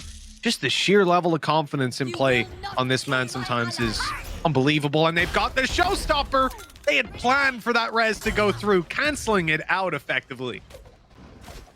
It's also, yeah, it's a position that you're never really going to regress. So I think FPX felt relatively safe from that ground. Now look at the rotation again. The read is sublime from Liquid. They have 3 players within the site that's being attempted already. Zipan is going to drop 1, but he's only going to be able to just about reclaim the spike, and his teammate seems very far away. It's almost as if at this point Liquid are just denying any chance for FPX to set up. They've had all these ults ready, Mitch, but they don't get the chance to use them. That almost leads into, panic use in the final round where you're like, well, it's now or never, boys. Might as well just chuck out this rocket, see what it does. Even in a round like this, if they can get a kill, it's justified. You can blitz it towards one side or the other, but they need that kill first. They need a reason to believe that this round is theirs, and well, that reason's just being stripped out of their hands. A Scream comes in for his triple kill. That showstopper won't be coming online this half, so the ult orb's not quite mattering, but it's a 5th secured for Liquid, and that is all they wanted. Rolling Thunder for the final round, close to having that nightmare on as well. One enemy remaining. Yeah, I think all in all, just some solid reads and solid denial. But again, it all just springs off how successful Navira's been. Like, he's just been causing absolute nightmares for the side of FPX. And yeah, the buy's not the best. Still, they've got the ultimates that could close the distance, but ultimately, well, at this point, they've not really shown they can do that. Oh, we got a nade for backside. That's good. That's exactly where they were trying to get the Rolling Thunder down. It's now going to come through, but that's when Angel strikes. They've canceled out that ultimate. Now Showstopper, though, coming in, finding a kill as Navira goes down. The space seized, and everything slows. It looks like Angel has an escape route of his own in mind, but he can't get out. Yuppie's caught him. A disaster as Xiao tries to hold on here, doing what damage he can. Spike hasn't been touched just yet. The paranoia will land, but they can still ping it up and spray it through. It's not the end of the world, but Team Liquid are using this as a bait. They want to catch the perfect moment to strike. It's in fact diffused halfway already. They need to get on it, and they will. Artis has shut down all 3, saving the round for FPX and giving them a 7th round. That is insult to injury for Team Liquid, closing out the half with a deficit. Yeah, he's just doubled his kills in 1 round. I said it. It's been a quiet half for Artis thus far, but that's going to put the wind back in his sails. Utterly ridiculous that he was able to close this out. Like, sure, Xiao definitely worked as a wonderful distraction, but that was mere seconds away from being a 6-6 half, and now we look towards the pistol. An opportunity for FPX to almost put themselves out of distance, and it is really intriguing, like, almost looking at some of the kill stats here. It's so ridiculously close. And if anything, if you looked at frags alone, you might think Liquid were actually winning. Yeah, you're not wrong, actually. You probably would. Certainly not 2 rounds behind. And coming into this pistol, a whole lot of weight on their shoulders. They need to be able to step it up here. I mean, they wanted to be in the lead coming into the half. They can't let FPX run away with it. That nade's going to get the wall out of them, but they'll wait a moment, let the nade pop first, make sure it doesn't get some free damage. So valuable in the pistol. Look at that. They haven't broken it, and it takes so long to break. So many bullets from range that unless you're going to go up there and start knifing away and hacking at it, time to go elsewhere. They've already used... I don't believe this. They've got a trap down on A long that hasn't been spotted. This whole time, Team Liquid, they haven't cleared it out. And so if this was going to be an A play, if they were going to actually rotate, that trap would be triggered. Otherwise, it's 5 short, which, I mean, you know, fair play if you're going to do that. No one does. So they're actually kind of ready for this. At least a little bit more ready than I think Team Liquid will expect. Boombot through. It's actually going to be bypassed. The nade is going to do some damage on the exit. What has Yuppie just done? He TP'd directly behind them. It's a bold play, but probably sent panic down the spines of their opposition. Scream is going in for the secondary lurk. Timing here is going to be everything, but even just burning a little bit off the clock could be absolutely everything for the squad. Navira waiting around the edge, but they're wary someone's defusing. Already Scream, he's got it perfect. 1 kill for free. 2nd kill is actually going to be Navira through the smoke. And Zipan! He just found absolutely everything! Clutch. Don't mess with this Bayana.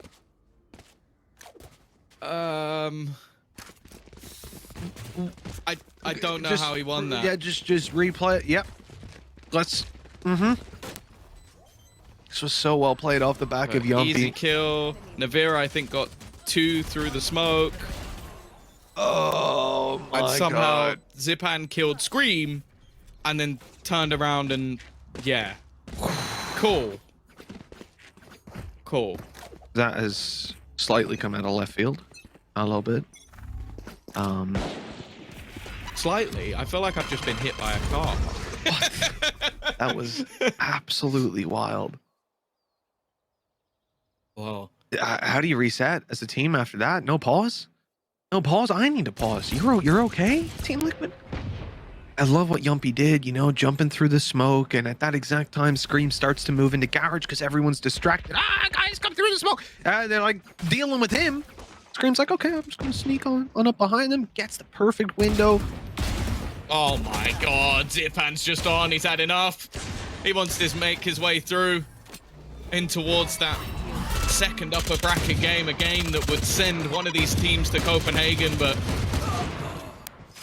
Scream's eventually going to put down his counterpart. Now, bear in mind, this time, they don't actually have somebody to pick up that weaponry without losing another gun. It's a slightly heavier investment. I don't really blame FPX after what happened last time they went light on the buy.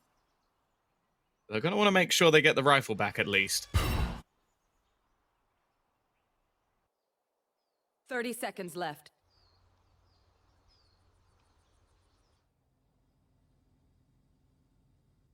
This clock's going to run almost all the way down, but it's not going to help Team Liquid out. There's just too many angles to clear, and you saw Sagetsu patiently sitting in the back of the site. Now has support as well, covering his cross. All right, he'd only just gotten there as well. He's going to be so mad. But that plant won't come through. A sprint out of Sagetsu to make sure of it.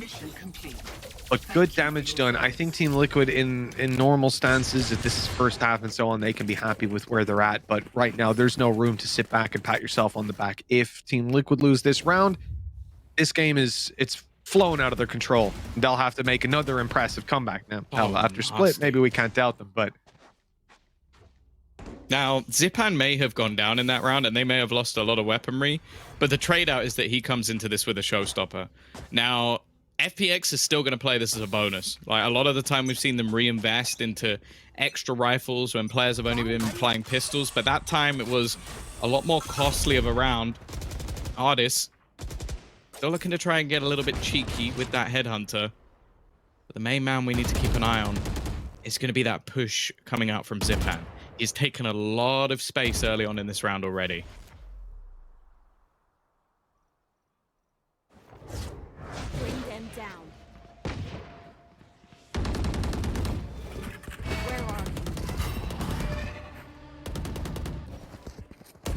FPX, so patient.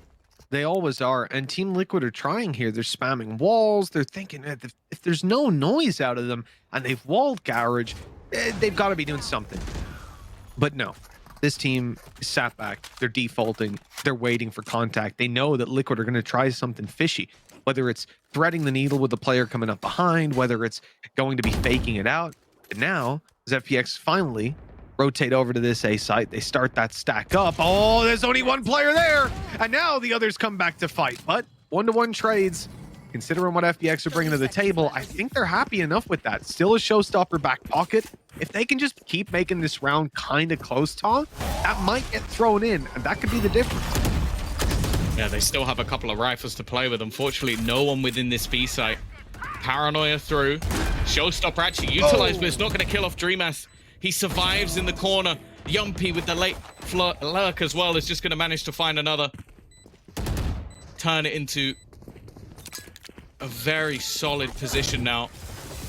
I'm surprised they actually didn't throw the paint shells in here. They had the right idea onto Soulcast, where he was going to be. And actually, Zipan's now caught another instead. Soulcast having to step up to the plate, and he will. Zipan just killed him with a blast pack. But thankfully, well, Yumpy is there on the other side. Neither team able to keep these rounds clean, but ultimately, I think Liquid will be happy with the round. Yeah, I'm sure they will have gotten a little bit of a heart attack out of that one, but close as it may have become, and got there in the end. Yeah, great nade out of Zipan on the way by. He has just been so on point. A nade and a blast pack kill. All that was left to do was shoot someone with his weapon. But he couldn't get that one done this time around. 3 between them. Team Liquid, they're not that far behind. But they're not out of the danger zone just yet. Plenty of players on FPX invested up here. In fact, every single one. And there's players hurried up close. They know that there's still players outside of A. They're hearing Solkus jumping around. That's going to mean they don't push any further.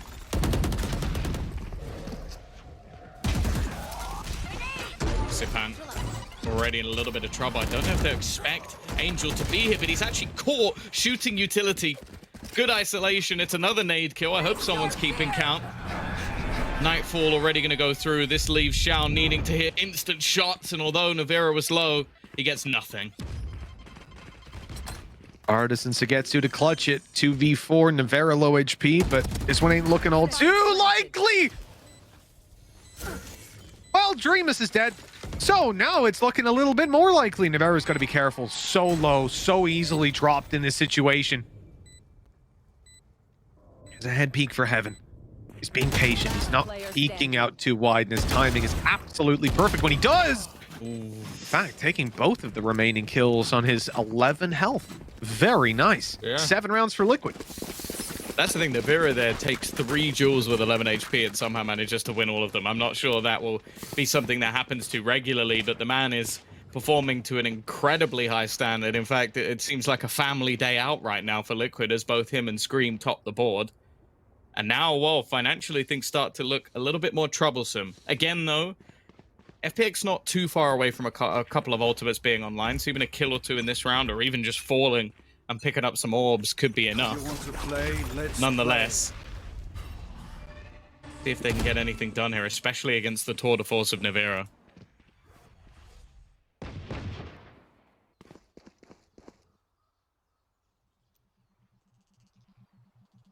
Oh, they've cleared outside A short and seen nothing. Don't know about long. But this contact from Angel might cause an immediate rotation. Actually, that fight's about to go down on long. I think they've just seen each other. The rotation will come down with the ultimate. Okay, this is perfect. We saw this attempted before.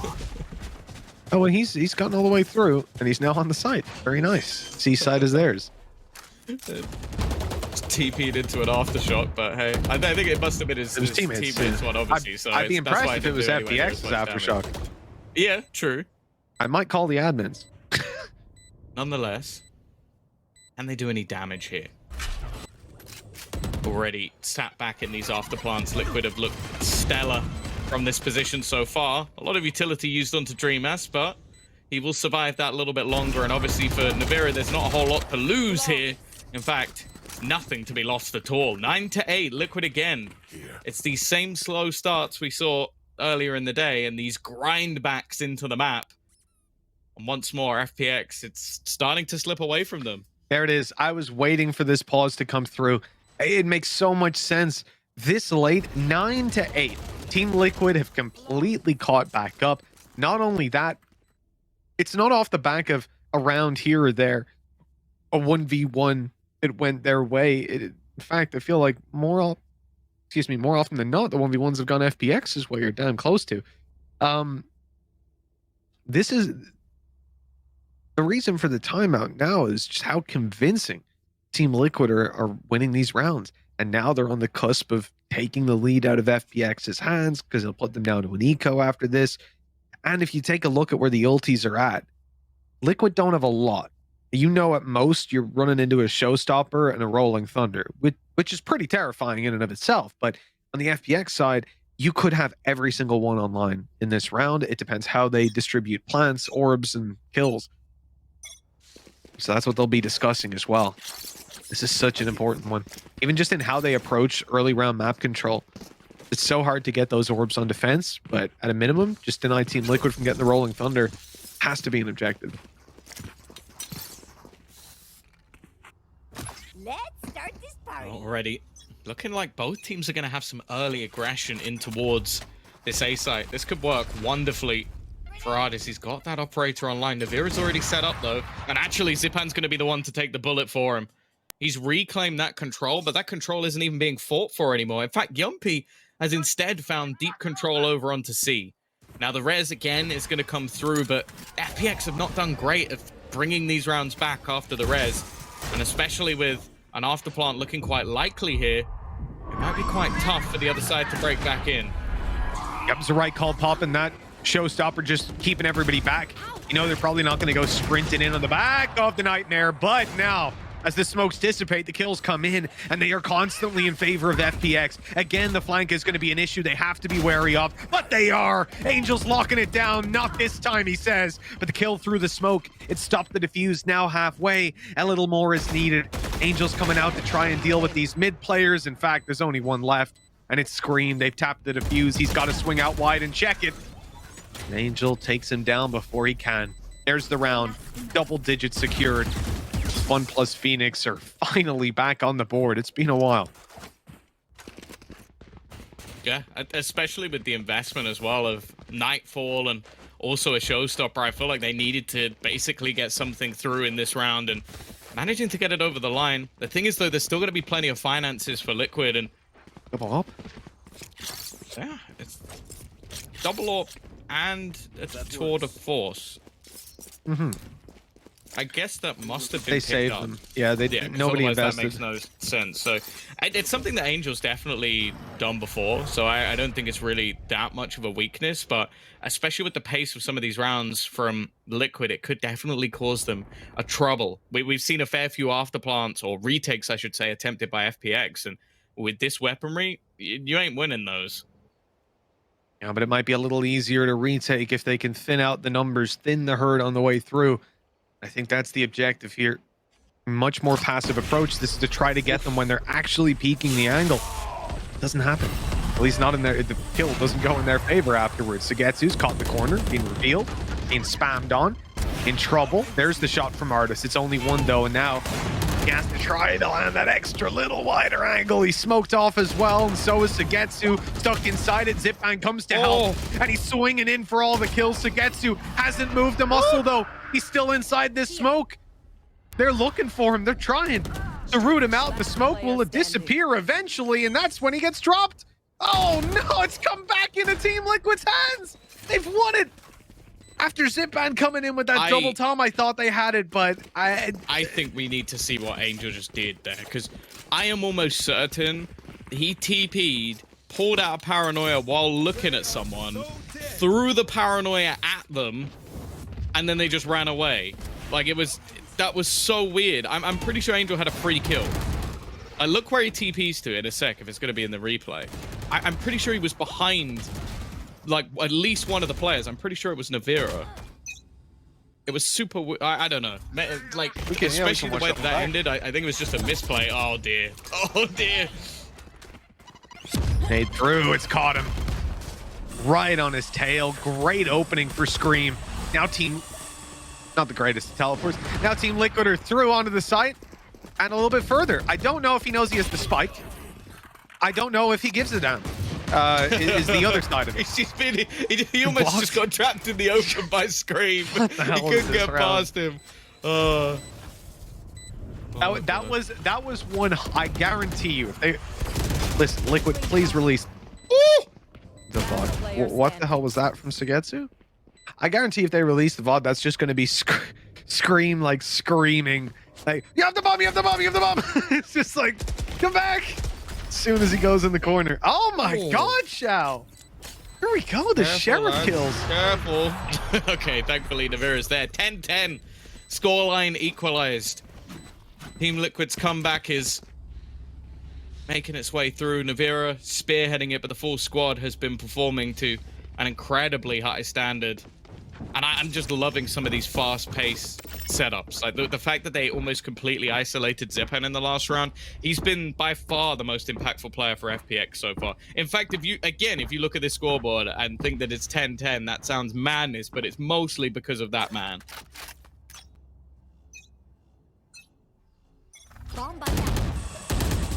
A ludicrous series it has been. Couple rounds left to play for, and well, it's still all on the line. That matchup against Fnatic to be played for, and I do not know how Yumpy has walked up so long and killed Saigetsu. That He has died as well. Like, it's just such a weird angle for him to get a kill. from the right corner as well. If he was on the left, I'd excuse it. Yeah, the right, he walked into the open. Like he just walked out on the seaside and went, "Oh hey, how you doing?" You can't even really blame your teammate either. Again, Navira. I feel like you almost have to get to the point where you go, okay, we can't really face A long anymore. This guy's just going to kill us every single time. Angel, half HP, still gets one. There shouldn't be any more from this, and Scream very quick to react. Keep this advantage firmly in Liquid's favor, and they've started to steamroll. They've started to race into these sites. Is there anything the remaining players can do to stop them? They already know where Xiao is, but they don't know where Ardis is. Yeah, that flank has come through now all the way. They've got to try to spin and deal with him, and now Solkas has to do both. Already found the first, and he will not find any further success. Xiao ready and waiting to take the kill, defuse it up, and put 11 on the board for FPX. One step closer to closing this map out and this series out. They've had the chances. Team Liquid have never let them run away with it. There's always been that bit of fight left in them, and Tom, now the credits are really starting to run dry. We're seeing weaker weapons, but a tour de force in Navera's hands. Scream close to that showstopper. It's gonna be an interesting round. There. Yeah, it's basically a full buy. Like, Scream's the only person with anything missing. I would say I'd much rather him having like a Spectre or something, just with how fast pace he's been able to play and just almost catch players off this aggressive A long hold. They're going to go for a similar thing once again. Deep smoke, Prowler already giving them the information that there's nobody there, but they've tried this many a time, and in fact, after basically being shut down in a multitude of rounds, it looks like they've switched up the setup on that A site.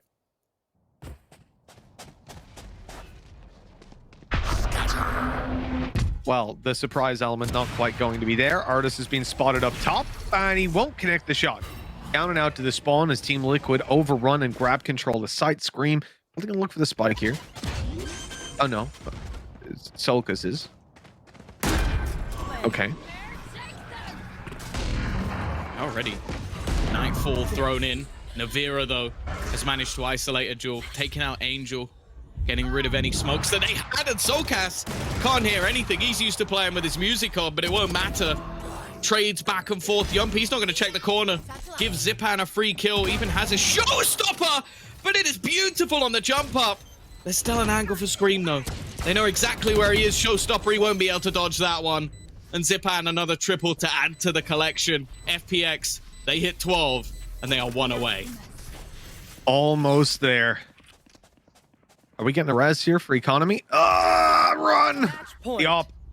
They've just about gotten the op through, bringing Artist back to life at the last second. I really like that play, Tom, just because if you... I didn't fully check their economy. I'm assuming they can't afford it. Obviously, the res coming into the next round, you don't know if you're going to get to use that. You can try to orientate a plan, but... This is nasty. It's like he corrected his aim in the air, ready for the angle. And it's like... It's just so filthy, because to do that on the fly and have it perfectly positioned for where you're about to land... It looks very clean and almost something that anyone can do, and it's just not true. Yeah.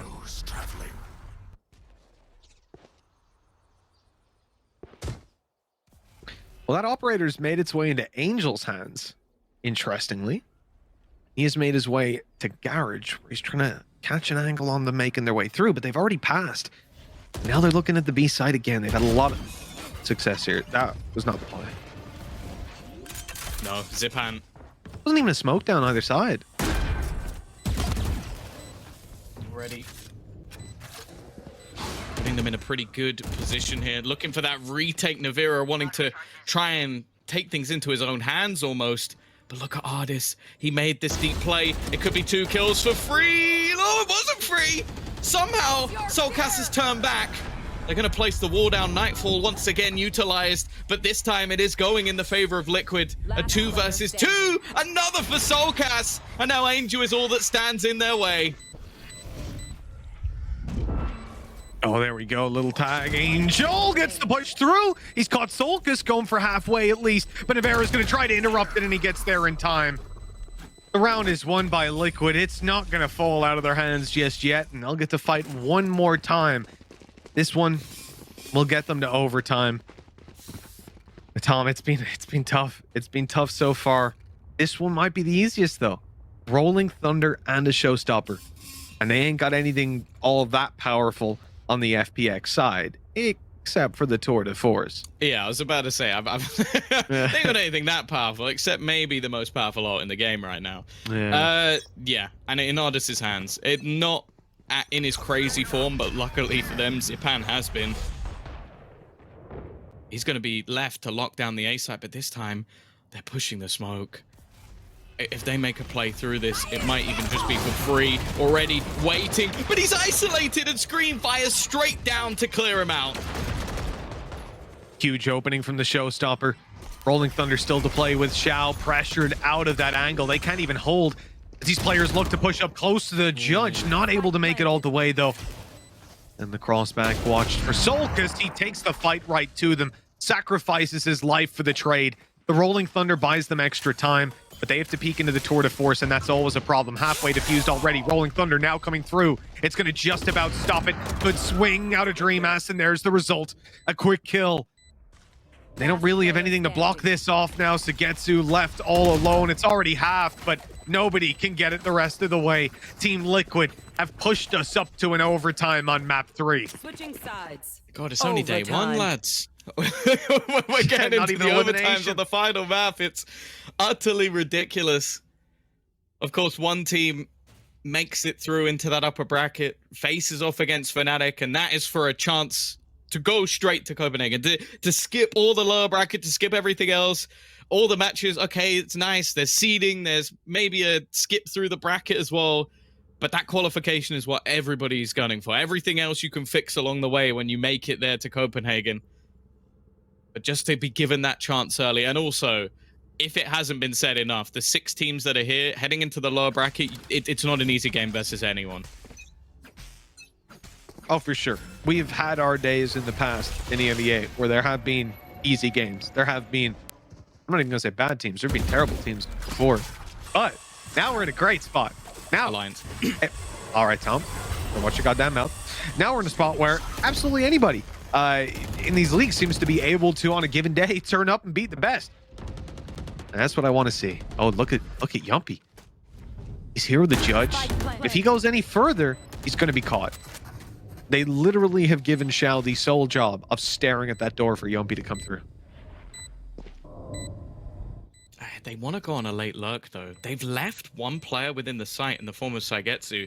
This is almost just a surprise, because I think most of the time you're going to just fall back completely. Zipan still wins the duel, so does Sagetsu. up above his screen, but he's managed to almost win the round on his own. He was left as the sacrificial lamb to try and just get a kill and disrupt them a little bit. Instead, Saigetsu still survives at the end, with Soulcast finally putting him down, but it's too little too late. No time remaining, still utility to play with, and Soulcast, well, try as he might, there is nothing he can do. FPX right back in with another map and series point. They made that one look easy. Popping the smoke down, TPing through for the space, but those follow-up kills, Saigetsu just running through the site. He's been so impressive in some of the duels that he's winning. He just has these moments where it feels like his mechanics just get, like, his mechanic skill is doubled for the next 2 minutes. I don't know how he does it, but Zipan close to dropping the 30. I mean, no man has stepped it up as much and as frequently as this guy right here. And as he nears the 30 bomb, closing out this overtime, just one round needed for FPX. Put this one to bed and lock in their matchup up against Fnatic, a team that, well, they have faced many a time in the past. They are familiar with this team. Oh, here we go. Paranoia through already. It's going to be a big push. I don't know how this guy does it. Yeah, maybe the most aggressive Sage we've ever seen, but he's managed to already cause huge issues. That Paranoia combo dropping the spike, and now, well, there's time for Liquid. That's something on their side. But that spike is completely surrounded. You can see very small gaps that could potentially give them some space. Maybe if they can isolate the duel versus Angel, which they do, but it's a trade almost instantaneous. And the remaining two players in mid, well, stun. They're almost hoping for a mistake. This is a perfect stun coming through from Dreamus. If he hits it, he'll catch both players on the way through, but I think he's going for backside instead. Oh, no, sorry. He's looking at the window for now. They were waiting. I see him with utility. It's an aftershock to start with. Oh, if the fault line went down, it would have been perfect. Oh, he got it! Okay. 30 seconds. That's about as good as it gets. That's what they were waiting for. Yeah, they set up the TP, and that just allows Navira to escape, but, well, I think they've only escaped for so long. A 2 versus 4.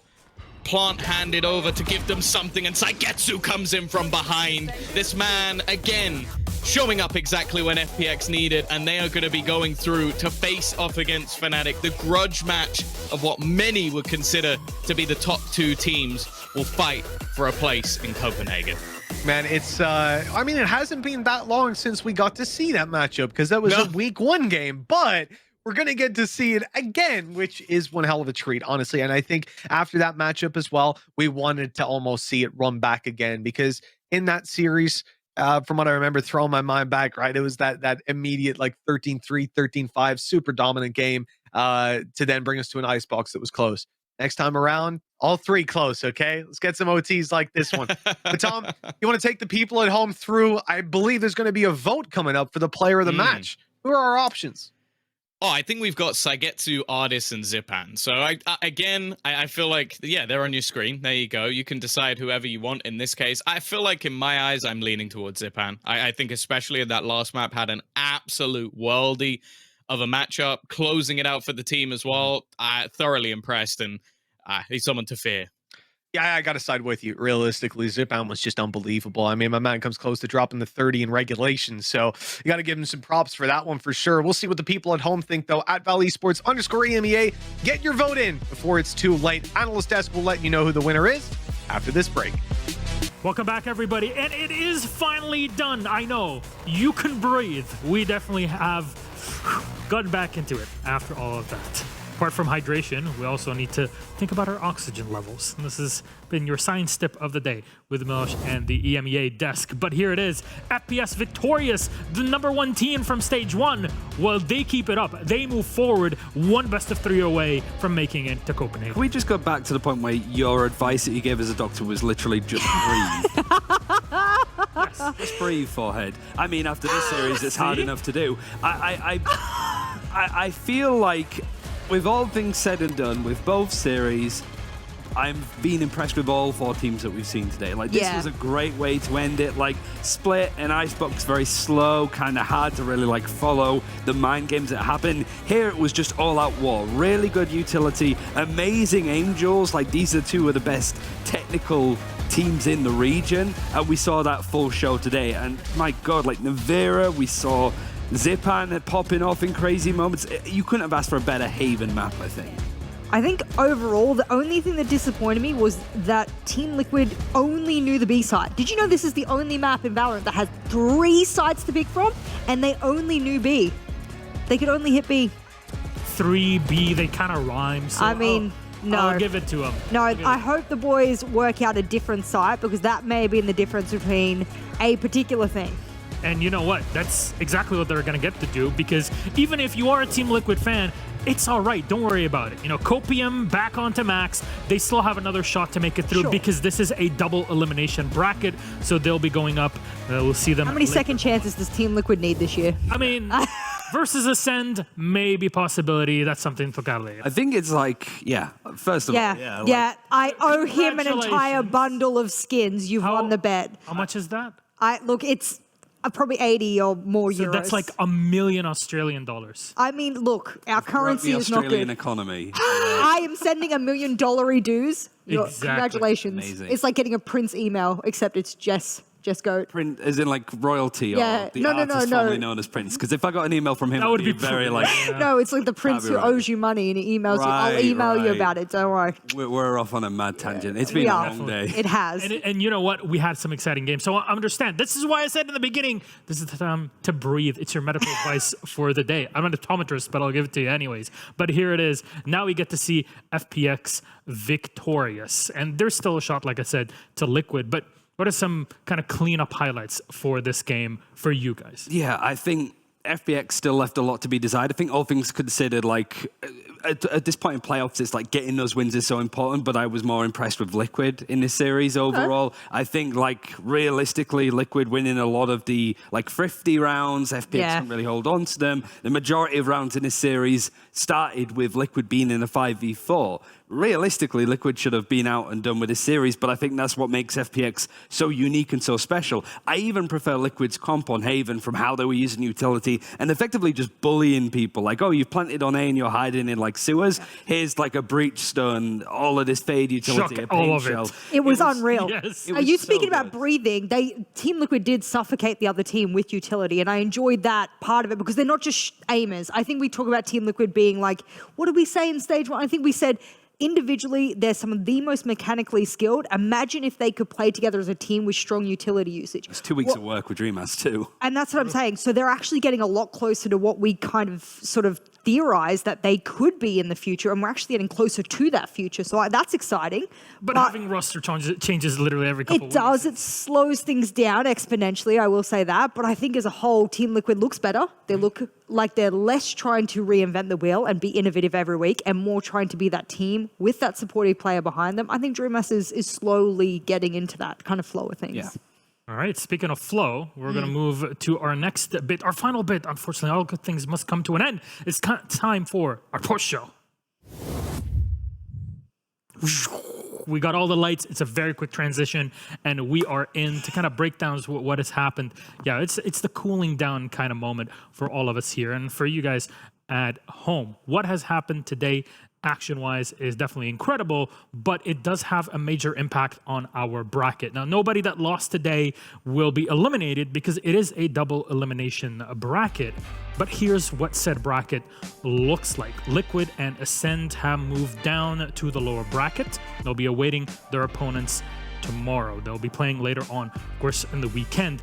Guild goes up against Mech, so I'm through champions, and Fnatic versus FPX. Now, Fnatic are a beast of their own, and we'll leave that for the end. But Guild versus M3 champions. A lot of people look at that game and say, actually, Mech have a chance to make it forward. Remember, only one best of 3 win, only this game, and you're through to Copenhagen. It feels like when you get Mech in the playoffs, it's a different beast. For Guild, it's just they bottomed out last playoffs in stage 1. So, you know, I'm worried that that's going to happen again, but like this Guild has looked the most tight when it comes to their roster. Like Leo and Safe still have amazing ability. Trex has been superb on the duelist too. So that game is going to be solid because just watching Mech right now is a spectacle whichever way you look at it. We also make sure that we get at least one team from each of the groups. A lot of people are saying like it's going to be the 3 teams of like Fnatic, FPX, Ascend. That's no longer possible now that we have like Guild as Mech as one of the qualifying games. So seeing at least one of them just sort of bounce back in a way, yeah, one of them's going to Copenhagen, and I would love to see either of them, really. I want to see fresh faces internationally because I think everyone wants to. I mean, you have your favorite team and everything. You put that aside and you think, have we seen Guild versus other regions? I mean, I've got to see it. With my eyes, I have to see the likes of Trex, for example, go up against some of the big gunners of North America. I'm not saying, necessarily he's going to outdo Ye and whatnot, but, that's what I want. What about Fnatic on the other side? Because they're flawless in stage 1, flawless in stage 2. Yeah, Masters, they went there and had the changes and everything. Yeah. We had all these talks. You come in with subs, it's going to be difficult, but then you're pretty much rocking up with a completely different lineup. Fair. They come into stage 2, they smash 2 new players that are absolutely excellent. I mean, what can actually stop Fnatic from making it to Copenhagen? I think it's all on Fnatic, really. Like, FPX today left a lot to be desired. I think they're going to struggle tomorrow no matter what. Yes. But like Fnatic, we haven't seen what they're like when they're on the ropes a little bit because they've been so successful, so dominant. Alpha and Dirk has been 2 of the best players globally, I think, when it comes to form. What if they go into the series tomorrow and that magic just isn't there? Or FPX have a plan to shut them down? Because the last time that they played in week 1, it was fairly close, all things considered anyway, right? So I'm a little bit worried for Fnatic. I want to see them get it over the line. Then it doesn't matter what they do for the rest of the season, I don't think. I kind of like the fact that Fnatic is one of like the slowest attacking teams, and FBS is like, we kind of like pedal to the metal sometimes. We kind of like, we can throw some speed in there and jazz it a little bit and spice. And then Fnatic, that's actually been a lot of their loss conditions, is that they've had teams come at them with fire. And instead of being able to put all their puzzle pieces and their chess pieces out and put them into place, that they've disrupted that sort of step by step, that, recipe that you would follow. They get to step 2 and it's already gone. So I think that is something FPX has there as a nice little counter for them. So watch out for that. Guild versus Mech and Fnatic versus FPX, your games for tomorrow. This was EMEA, of course, the best region in the world, as we're very proud of it. But if you want to watch some Tier 3 Valorant, don't worry about it. We got you covered because, you will say Tier 2, okay, because they're playing playoffs. NA is up next. 3, at least what production is telling me, so thank you for the correction. 2.5. Ghost Gaming, 2.5. There you go. Be fair to them. They're somewhere in between. Goodness. Ghost Gaming versus NRG is coming up real soon, so make sure you go get a bit of rest, maybe a snack, and then come back for NA playoffs. That's been all from us today. We hope you had fun. We will see you tomorrow back in the afternoon for more EMEA matchups. Till then, take care. We love you so much. Good night.